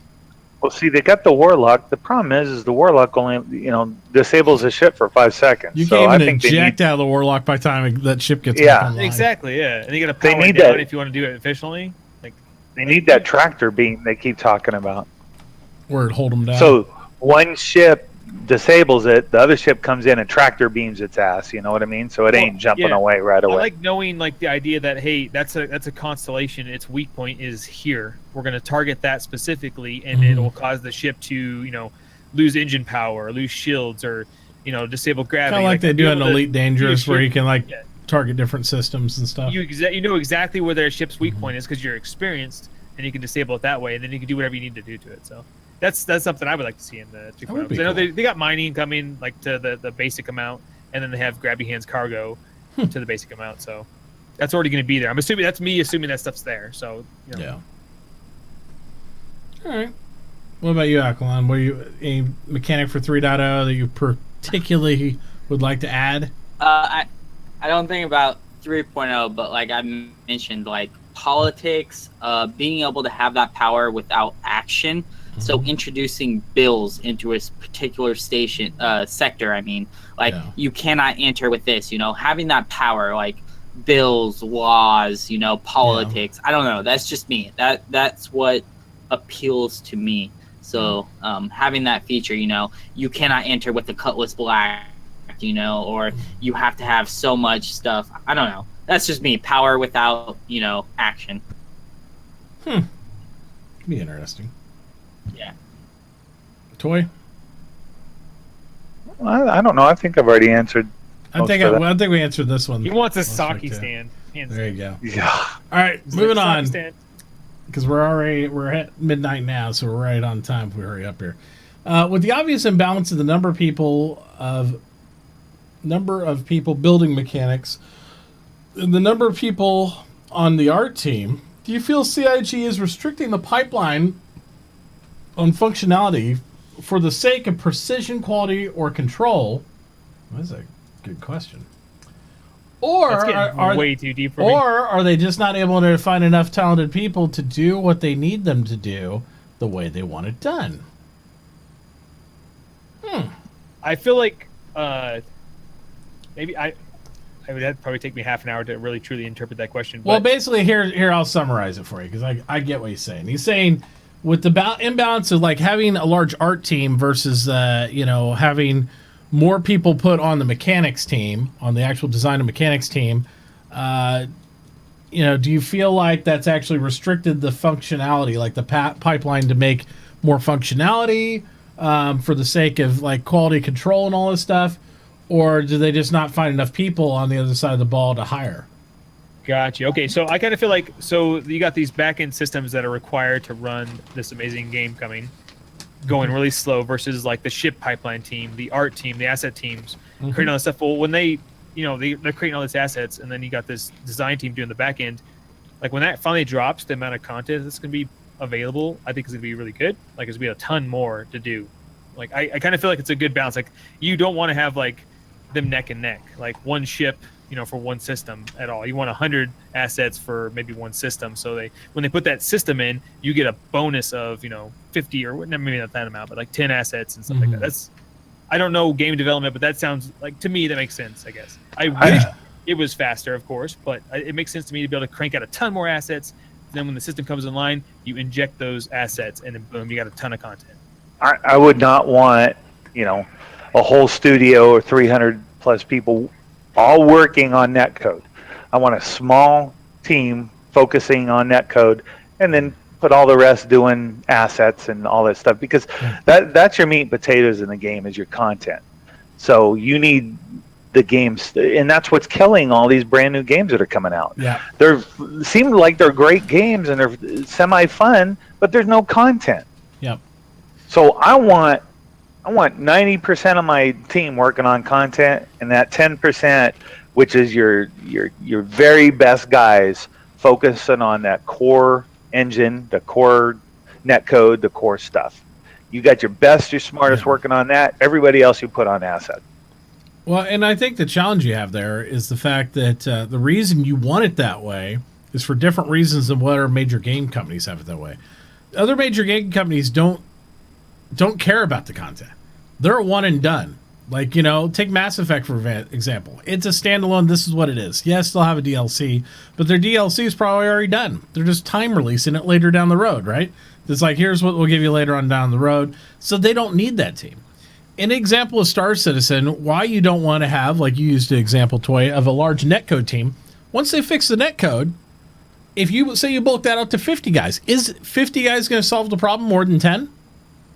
I don't know. Maybe there's nothing else to work on. You know what I mean? 10 guys are working through the problem. They're trial and error. And then you have to lay 40 of those dudes off once you fix it.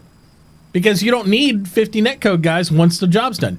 What do you need? You do need more asset people, especially if your goal with your game is to make it last a long time.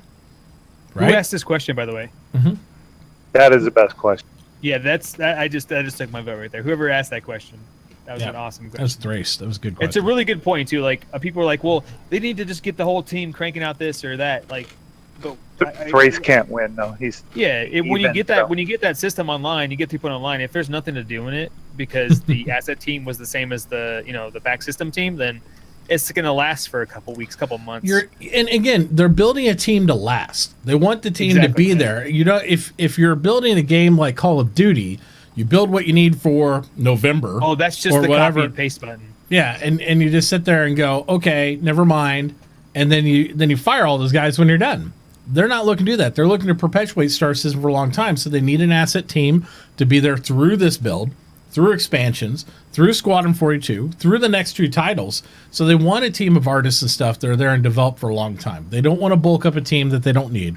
And that's just proper project management, which is one of the few times you'll ever hear me say that regarding CIG. The other thing is, what do you do with your artists? Do you lay them off so you can buy more developers that are only temporary for you? Or do you maintain the talent pool you have? They have some amazing artists, guys. Look at what we got. Do you want to let those guys go? I wouldn't let those fucking guys go. Like I zoom into my character, I'm like, I can see the veins in his eyes. Like, that's what I'm saying. I mean, but it's there. When they say, "Hey, just put those guys right here," well, you can't move. Jay Lee's not going to go over and fucking fix your netcode. I love you, Jay Lee, but you're not going to do that. We've talked about that this morning. So, but do you get rid of a guy like that? That's that talented artist to do something else? Hell no. You keep that guy there, generating more assets, generating more content, doing things that you're going to use, just like these guys are saying down the road. And then maybe you maintain that rapport and you move in and you get more talented people to do it. You also don't bulk up a team that's for a temporary issue. Throwing more bodies at netcode doesn't necessarily mean you're going to fix it. It's a trial and error thing. Once they have, they have 3 people on netcode right now, or who knows? They might have 3 main dudes with support staff of 10 to 20. I have no idea. Exactly. And once it goes into place, those 3 guys that know that system so well can constantly improve on it. They don't need to get laid off. They will keep them there to consistently improve. But if they hired a whole team of people to do that, better believe they'll lay those guys off because they only need them to solve the one problem. Budget doesn't make sense. But if you have 3 guys, you can afford to keep those guys on for the constant improvements and maintenance of what they created. That's right.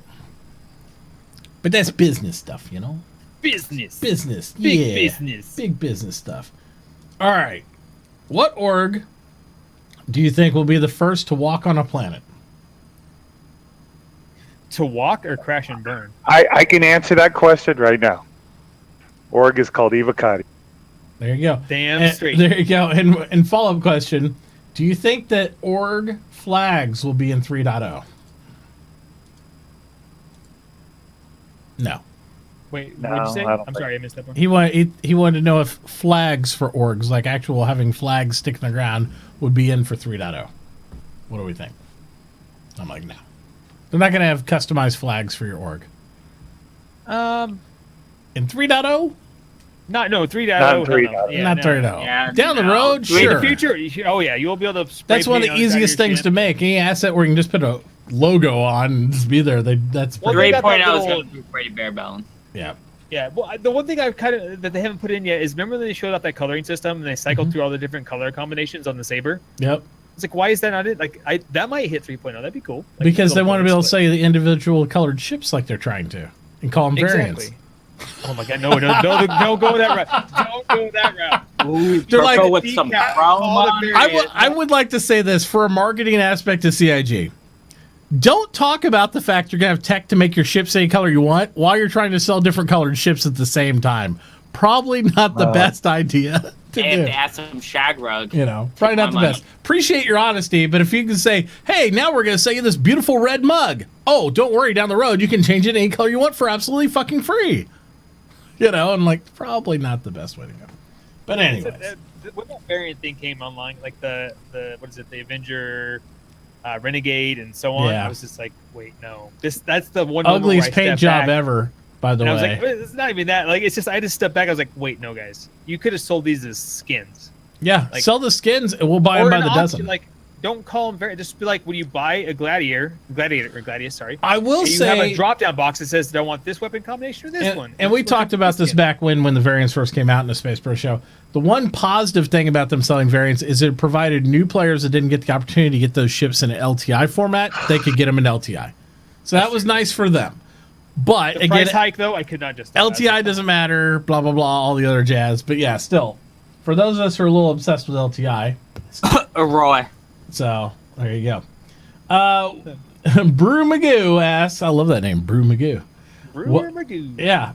What do you predict the pledge price of the rework Cutlass will be?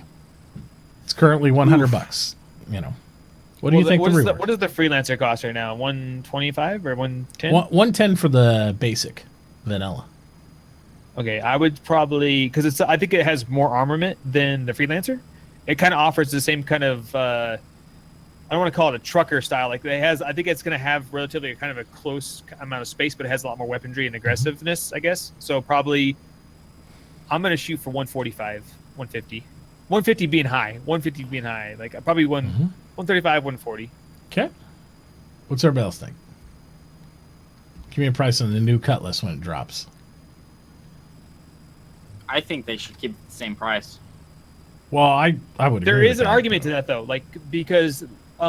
For all the, like, obviously they reworked the Super Hornet, they dropped it up, they brought it up just a little bit, that made sense, but not because they delivered the wrong ship. It's because they just brought the tech up or whatever. But the Cutlass, they did deliver the wrong ship, so that might be like, hey, that was our bad. And if they did take that route, like this is our bad, kudos to them. Like that would be awesome because they realized they didn't deliver what they promised you, and they kind of mentioned that in the ATV too, or was it? It was the ATV. They said that, we didn't give you what we expected to, or what we wanted. So that'd be kind of cool if they did that, but I doubt they'll go that route. We aren't going to end up in the argument about like if they're going to keep the old Cutlass versus the new Cutlass, like with the Hornet conversation when they raised Super Hornet. It's like, can you keep the old body style? And then people like do that. I'm like, model? oh yeah. I'm like, no, don't start that. No, shit. it was for the systems too. Like the systems on board that shit. I think they should. What they should do is they should make it $125. And the reason they should is to make the people that have a Cutlass and buy back rebuy it because it's like, oh, I got value in this. I melted it before, and make new people really want the rework. I would also make sure when it came out, it had a minimum of 4-year insurance on it, just so it'd be hot. Wouldn't offer LTI on it again. The guys got LTI, want to keep their value with that, but I'd offer 4-year insurance just because it's badass. What I think they'll do. I think it'll cost $200. I think it should only be $125 or the same price. I think 200 is too much. I think so too. But I think it'll cost $200. Look what they did with the Terrapin. You're absolutely right. It's definitely a possibility. Like the Terrapin, I'm still. Oh my god, $200. Look what they did with the old glorious gas truck. Right, the Starfarer. Right, it was originally wasn't it like $250? $235, I think it was. Yeah, and it went up over $100. Like that's true, so if you buy the Genesis, it's $425 now for that fucking ship. No, I have a Genesis. It's $340 for a Genesis. Is it? Yeah, so it's $300 for a base Starfarer now, and $340 for a Genesis. There you go. I think when you get into the ships like that, that's a whole different class of ship. That's a big girl. Like the Starfarer is huge. It did grow in size. They did force them to build a new hangar. But I think that you get into a whole different Cutlass level is twice as big, has more guns on it. Every ship has been bigger. Yeah, but when you get into Star, like you don't like you did a Starfarer versus a Cutlass. Even the Cutlass is sure has grown, but it's not like the Starfarer was the first. I think the biggest ship in the game for the longest But here's time. the other problem you have, right? Originally, the Cutlass was priced as a fighter, right? Same price as like the fighter ships. It's no longer a fighter class. It's more like a medium, if not heavy fighter, or bigger. Think about the same ships, the same scale and size and durability what this Cutlass is now. Think of their price points. They're all $200 ships. But they said the Cutlasses are, what they say, they're medium ships, right? They're not. So is a Vanguard. I don't know. That is a good point. I think it comes. I don't with, want it to be. I'm telling you, Toy, but I'm saying there's an argument there to where if you put it in the same class of ships, for sure. Yeah, that's where they're at. But I kind of feel like Cutlass, no offense to the Drake line, is like the cheaper brand of ships. It's the affordable brand of ships versus the Aegis, which is a military concepted kind of built ship. So I think in lore, in game, it's going to cost a lot more for an Aegis ship versus a Drake ship. And so I think they're kind of maybe balancing the pricing around that. But maybe. I think your argument's 100% valid. Like it could be a $200 ship, hands down. I don't want it to be. Debuted it, I don't want it to be either. But I think reality is they'll fall somewhere in the middle, like you said, around 150. But I think they're thinking $200 all day. If they would have dropped this on us for the first time today, I could see a $200 ship for sure. But being that it had a baseline of $100 and they didn't deliver what they promised, I could see a lower price. But I do see your point. Like there is that potential. Well, and I see people like Zal Simon say, well, the Freelancer misses below 200. Taurus is below 200. That some of this might be true, but this is a true military vessel. The Freelancer is not a military ship. And that's the thing, guys. Remember, like a military vehicle costs so much in real life. Like 10 times what it costs for a commercial. And you want to talk about scary shit, like Popsy Glock said there. You know, crazy. I mean, the BMM is going to be $400. I believe that all fucking day. Oh, dude, that Banu's so underpriced. They're going to drop that. They mispriced that all to hell. Dude. I don't think they mispriced it. They were just dealing with old ass prices, right? And the ships have changed and gotten bigger. That ship is going to be so fucking expensive when it comes out. That was going to be my next question. Is what do you think the Defender price is going to be? The little Banu, the Minuteman? Yeah, the Banu. They're calling Defender, right? They're kind of screwed on that. You know why? It was the Minuteman, I think, for a bit. Because it's like, what size is it supposed to be compared to the Merchantman? Yep.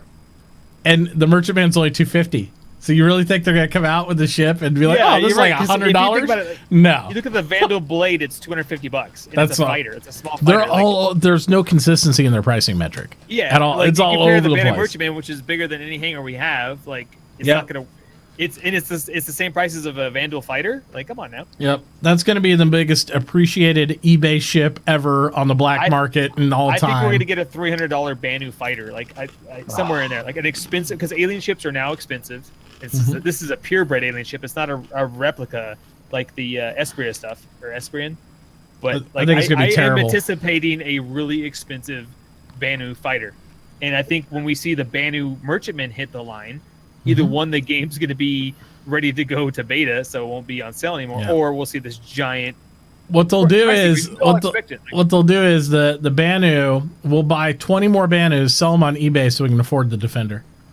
Right? Because they'll appreciate that. I mean, if you guys much. are considering the Banu, like if it's in your budget and you're like, well, maybe I don't know if it's going to be. Maybe I'll just wait till the end game. The Banu, even if you don't want it, is the most underrated cheap ship for the size and scale what it is. Exactly. Like you get so much ship for the price. Like.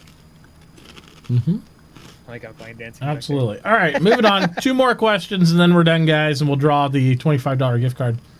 Ben Lesnick mentioned that later in the year that we could expect to see concept ships go from combat-focused to more civilian-based. My question for each bro is, what kind of non-combat focused ship would you most like to see in the verse?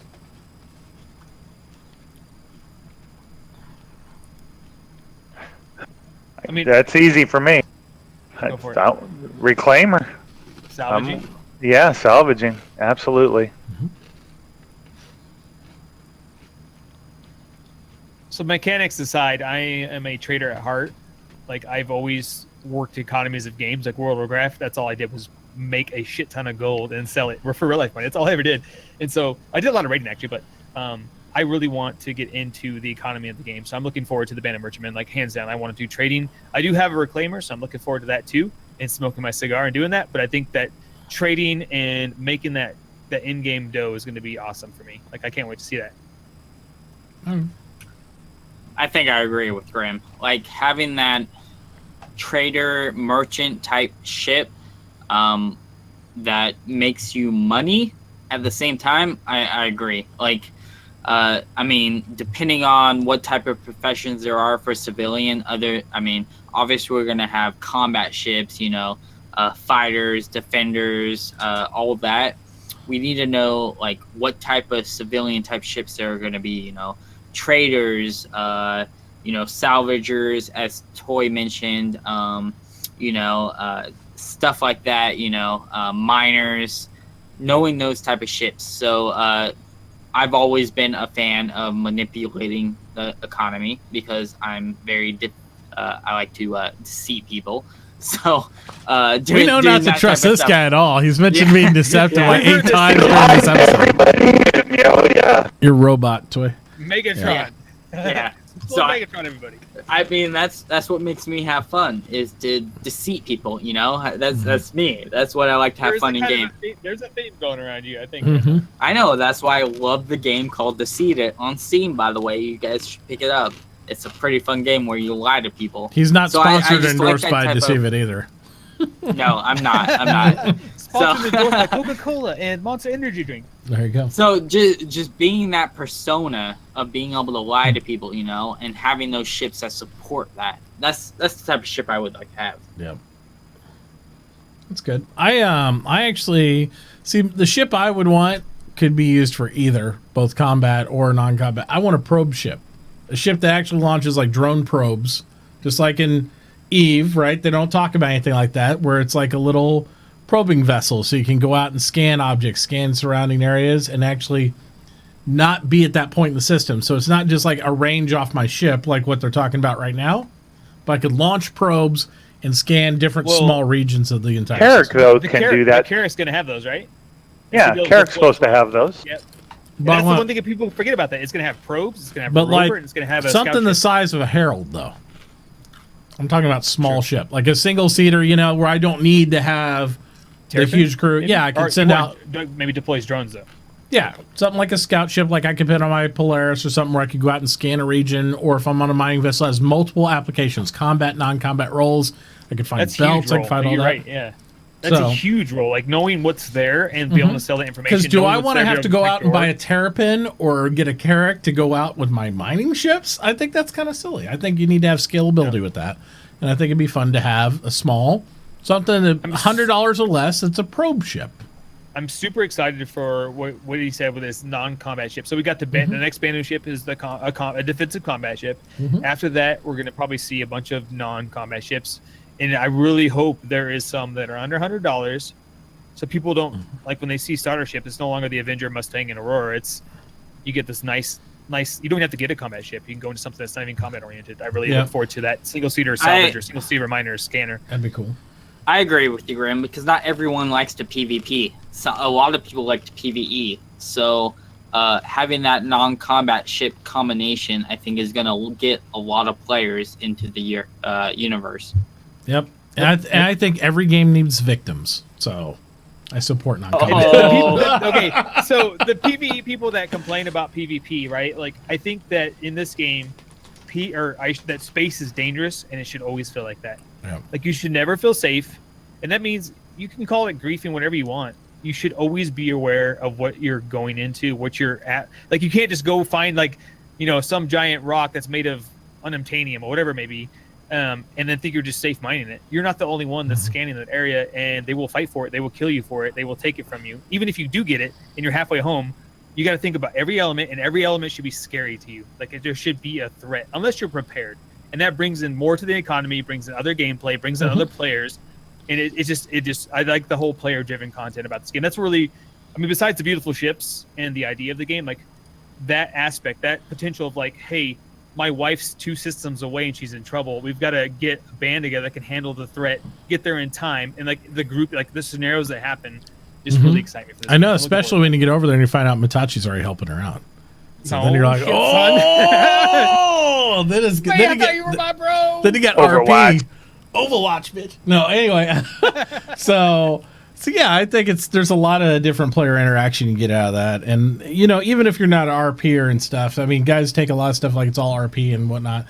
There's so much, for those people who haven't experienced a game like EVE Online, you don't have to be RP. You go in there and it's like real shit happens, real drama, and it's fun as hell. It's really fun. And I hope we get some of that into Star Citizen. I think we will. All right, final question, guys. For the sake of lore, what would your story be to explain everyone in a single star system for 3.0, followed by a slow addition of new star systems added gradually? I did not understand the question. So he's saying in order to maintain the lore of the game, how would you explain starting out in one star system and then expanding gradually to all of them? Because he's saying by launch they might not have all the star systems in, right? Kind of like GTA did, where they're like, you can't go to the other portions of the cities. Yeah. Until How would you explain that in the lore? I'd cop out and say it's all a dream. So it could be whatever. Yeah, that's maybe like a. I think it'd be fairly easy because most of the jump points aren't known. We have to find them ourselves, right? Yeah, No, but too many key systems in the story, I think, are like for the year they want to start the lore in. I don't think it's possible. If Maybe it was some sort of storm or something. Maybe some sort of so disruptive, like maybe there was a star that exploded and it's causing a lot of interference with the jump point, so you can't safely jump out of the system. maybe, No. or there's a quarantine by the UEE would be the only thing I can think of. Like everybody has to be a human. It's like you're locked to the system, and then eventually because there's like a vandal threat or something, and it opens up gate to gate. Or something. Yeah, that could be the vandal threat. That'd be the only thing I can That's a think good of. idea. Yeah, that's the only thing go I with could vandal think threat. of that would be acceptable. Otherwise, I think it's just tough noogies. I think it's just like Yeah, I mean, it's kind of like we're locked to one tiny section of Stanton right now. It's like Yeah. we don't need an excuse why we're locked there. We just know we're locked there. Yeah, for a lore or an RPer though, I can understand where that would. Yeah, kinda I could be, definitely. I so. could see like the Yeah. vandal or like some sort of giant space anomaly that's causing. Yeah. I think the easiest way is reputation. Like you were saying, Yeah. if you don't have that reputation to jump. So. Oh yeah, so they won't let you through the gate. They're like, you don't. Yeah. Oh, gotcha, I can see okay. that. Everybody's The a jump points noob, are and you can't go regulated? through there until that. Yeah, well, you would Yeah. think so. They'd have to have some sort of security or something because you don't know when you got bad guys coming into a green zone or Well, anything. that kind of eliminates the idea of being an outlaw. Like you should be able to do whatever you want when you're an outlaw. If you Well, wanna an jump, outlaw, can you jump. would be able to go to outlaw systems or unmonitored space, but you're not going to be able to go into a green zone. You might not be able to outlaw at the beginning, or maybe you start in a different area because they said by the time it launches, they should have more than one system. Beta maybe one, but by the I time it can't launches, imagine, I think they said like 5-6 systems or something. Oh, I can't quick- imagine a system where you'd point your ship in a direction and you'd say no. So, Like, you should be able to punch your ship. And stupid then question. Risk it. Yeah. are you gonna be able to choose your race? No. Not No. initially. You're just human. And it's not Human. I mean, not initially. They said that maybe somewhere down the line, but they plan on you all to be human. There's going to be no AI, right? No cyborg kind of race. Like No, Nothing like no that. half breeds or anything. AI like was that. deemed like, Yep. No. Okay. No computer bionic cybernetic dudes. No ghost Yeah, in the machine did say- here. yeah, they did say somewhere down the line they will consider the possibility. I think because you guys can Mm-hmm. correct me if I'm wrong. This was a while ago that they mentioned this was that somewhere down the line you'll be able to possibly become not become another race, but choose another race when you're creating a character. Yeah. But that's not in the current plan at all. So, Yeah. which is kind of cool. That gets me on another topic of like when you stop saying yes, we're gonna have that kind of thing. And it feels like every time somebody asks a question, like that's planned or it's Yeah. coming. What's worse I'm like- is this year it's always that's planned for 3.0. I'm like, put enough pressure. So, oh yeah, in 3.0 it'll fix everything. I'm like, oh my god. Talking about the It 7 was for planned Friday. for 3.6, but we're going to put it in 3.0 now. 3.0. It's Dude, got all that. Don't worry about it, 3.0 guys. I got a question here for everybody. Like, so with Ben Lesnick's was it Ben that made this comment on Wednesday Mm-hmm. about there's going to be no 2.7? We're going to see, or he said he doesn't think there's going to be a 2.7. Yeah, And- there's a lot of conjecture in that, like because I read that whole thing and then there's like 50 like The Reddit post? Yeah, the Reddit post. and how he Fit- edited the hell out of it too. He's like, Everybody's in there like, oh well, he didn't exactly. There's 287 comments on that thread by now. crazy. Like, when do you guys feel 3.0 is going to hit avocado? Because I don't care when it comes out. Like, I do believe it's going to come out before the end of the year. I would say I think it's gonna hit avocado, P2063 said it best. He says there aren't enough disclaimers in the universe to cover these statements. Exactly. Like if 3.0 comes out in summertime, it's going to live in avocado for months. It's such a huge... Whenever it comes out, it's going to live in avocado for months, I think. It's a huge game changer, man. It's a big, giant step for the game. So, like, it'll definitely hit avocado, I think, this year. But it'll be interesting. I wonder... they don't have anything else that's going to be... there's nothing else. Star Marine, of course, was the big 2.6 thing. They don't have anything like that other than the procedural planet. I still believe we're not going to get it all at once. I still believe it's going to be 3.0.1, 3.0.2, 3.0.3, and I think it's just going to go that way. That's the way I believe. Oh my gosh. You guys. All right. So we're going to go ahead, and with that, we're wrapped up in the questions. We're going to get ready to draw this beautiful gift card. Good luck, everybody. Yep. And I think I personally vote on Thrace's question for the best question. I hate to give him anything, but yeah, because I think his was the most thought out question and best one put on there. The one where it says the imbalance between the people building mechanics and the number of people in the art team and all that stuff. Yep. That took my vote too. It was Space Whale. I'm sorry, bro. I did think the Space Whale. Yeah, J-Dog had it by the clutches, and then he had it. Somebody used more than 2 words in a sentence, and then he just won. Yeah. I very begrudgingly give it to Thrace. Yeah. He didn't Thrace, like that it. was an awesome question. Thrace is a Team Even supporter, so he doesn't like that. He's all against the Team Even. Thrace is Team Odd or Team Even, so. Yeah. So everybody, all the odd members can yell rigged in chat, but I don't care. He's still gonna get it. All right. Make sure you're all following these guests if you want a chance to win that $25 if you want a chance, gift because they're card. going to be checking their follower lists, and if you're not on there and you get drawn, then we'll re-roll it. So they will be checking that.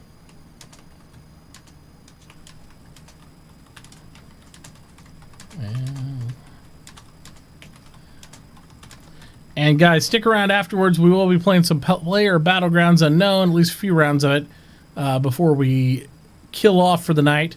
That's on the after show after this episode. So let's draw this gift card, get done. We'll end this so we can push it out to YouTube, and then we'll start the after show here in just a minute. All right.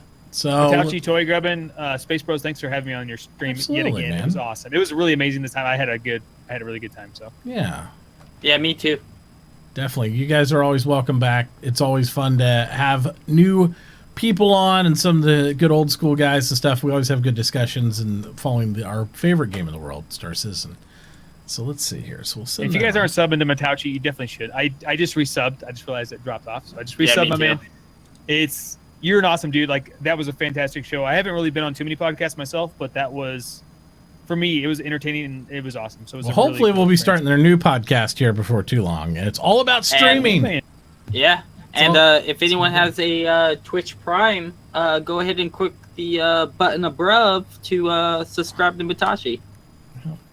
Sub your ass off. Sub away, boys. All right, so we're going to close this thing down, guys. We're going to do something I normally don't do. We're not going to have a claim word on this because we're just going to pull the trigger. So get ready. Get set. Go. Oh my gosh, look, Ruckus. Ruckus is going to win. Make sure everybody's got Ruckus 38 in their follower tree. All right. Make sure. And Ruckus, if you didn't go hit the button, buddy. Ugh. Ugh. See, you guys just reminded Toy to resub, too. He's like, oh, shit. Well, I usually keep sub, but I totally forgot. I've been so busy. They need to put some auto thing on there for Twitch Prime members. Yeah, that's the only problem with Prime is it doesn't automatically do it for people, It's like, yeah. Yeah, people are missing out on their helmets now. You guys got them on your list? Ruckus 38? No? Oh my God, Ruckus! No. You didn't. No? You didn't follow him, Ruckus. Well, it's gonna be a reroll then. I'm still searching Wow. myself. You sure? Yeah, I mean, I only have like 4 followers, so I mean.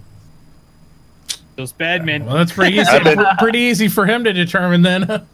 So if you haven't followed, guys, we'll go ahead and give you one more chance to make sure you're following these guys.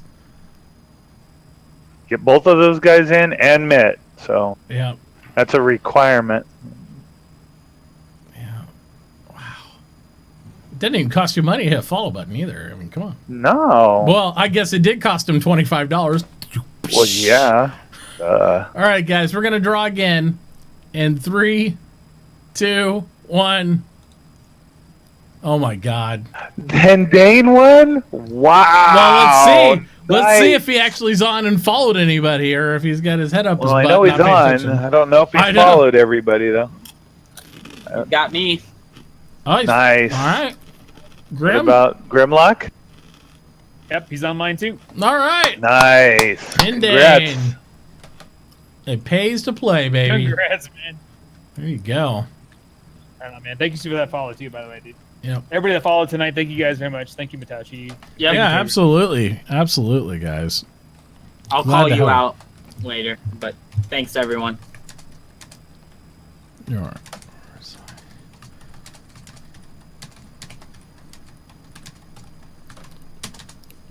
All right. It's probably not spelled right, but it's out there. All right. Messages out. Make sure you guys respond to those. Appropriate information, yada, yada, yada. All that stuff. Again, guys, thank you so much for being here, both Grimlock and Alkal1e. Toy, thank you as always for being here, even though you suck as a mod. I still love you as a friend. I got that same status too, Toy. Don't worry about it. I'm a terrible mod. So it's all good. But guys, Yes. it was a great show tonight. We're going to go ahead and end it here. But we will be right back on in just a couple minutes with probably some player battlegrounds. I think we'll play tonight before we go to bed and do some of that. So we'll see what happens. And yeah, be sure to tune in next week at 10 p.m. for another episode of the awesome SpaceBro show right there live on Twitch. So we'll see you then, guys. Have a great night. We'll see you later. Good night, bros. Good night, chat. Good night. Peace out.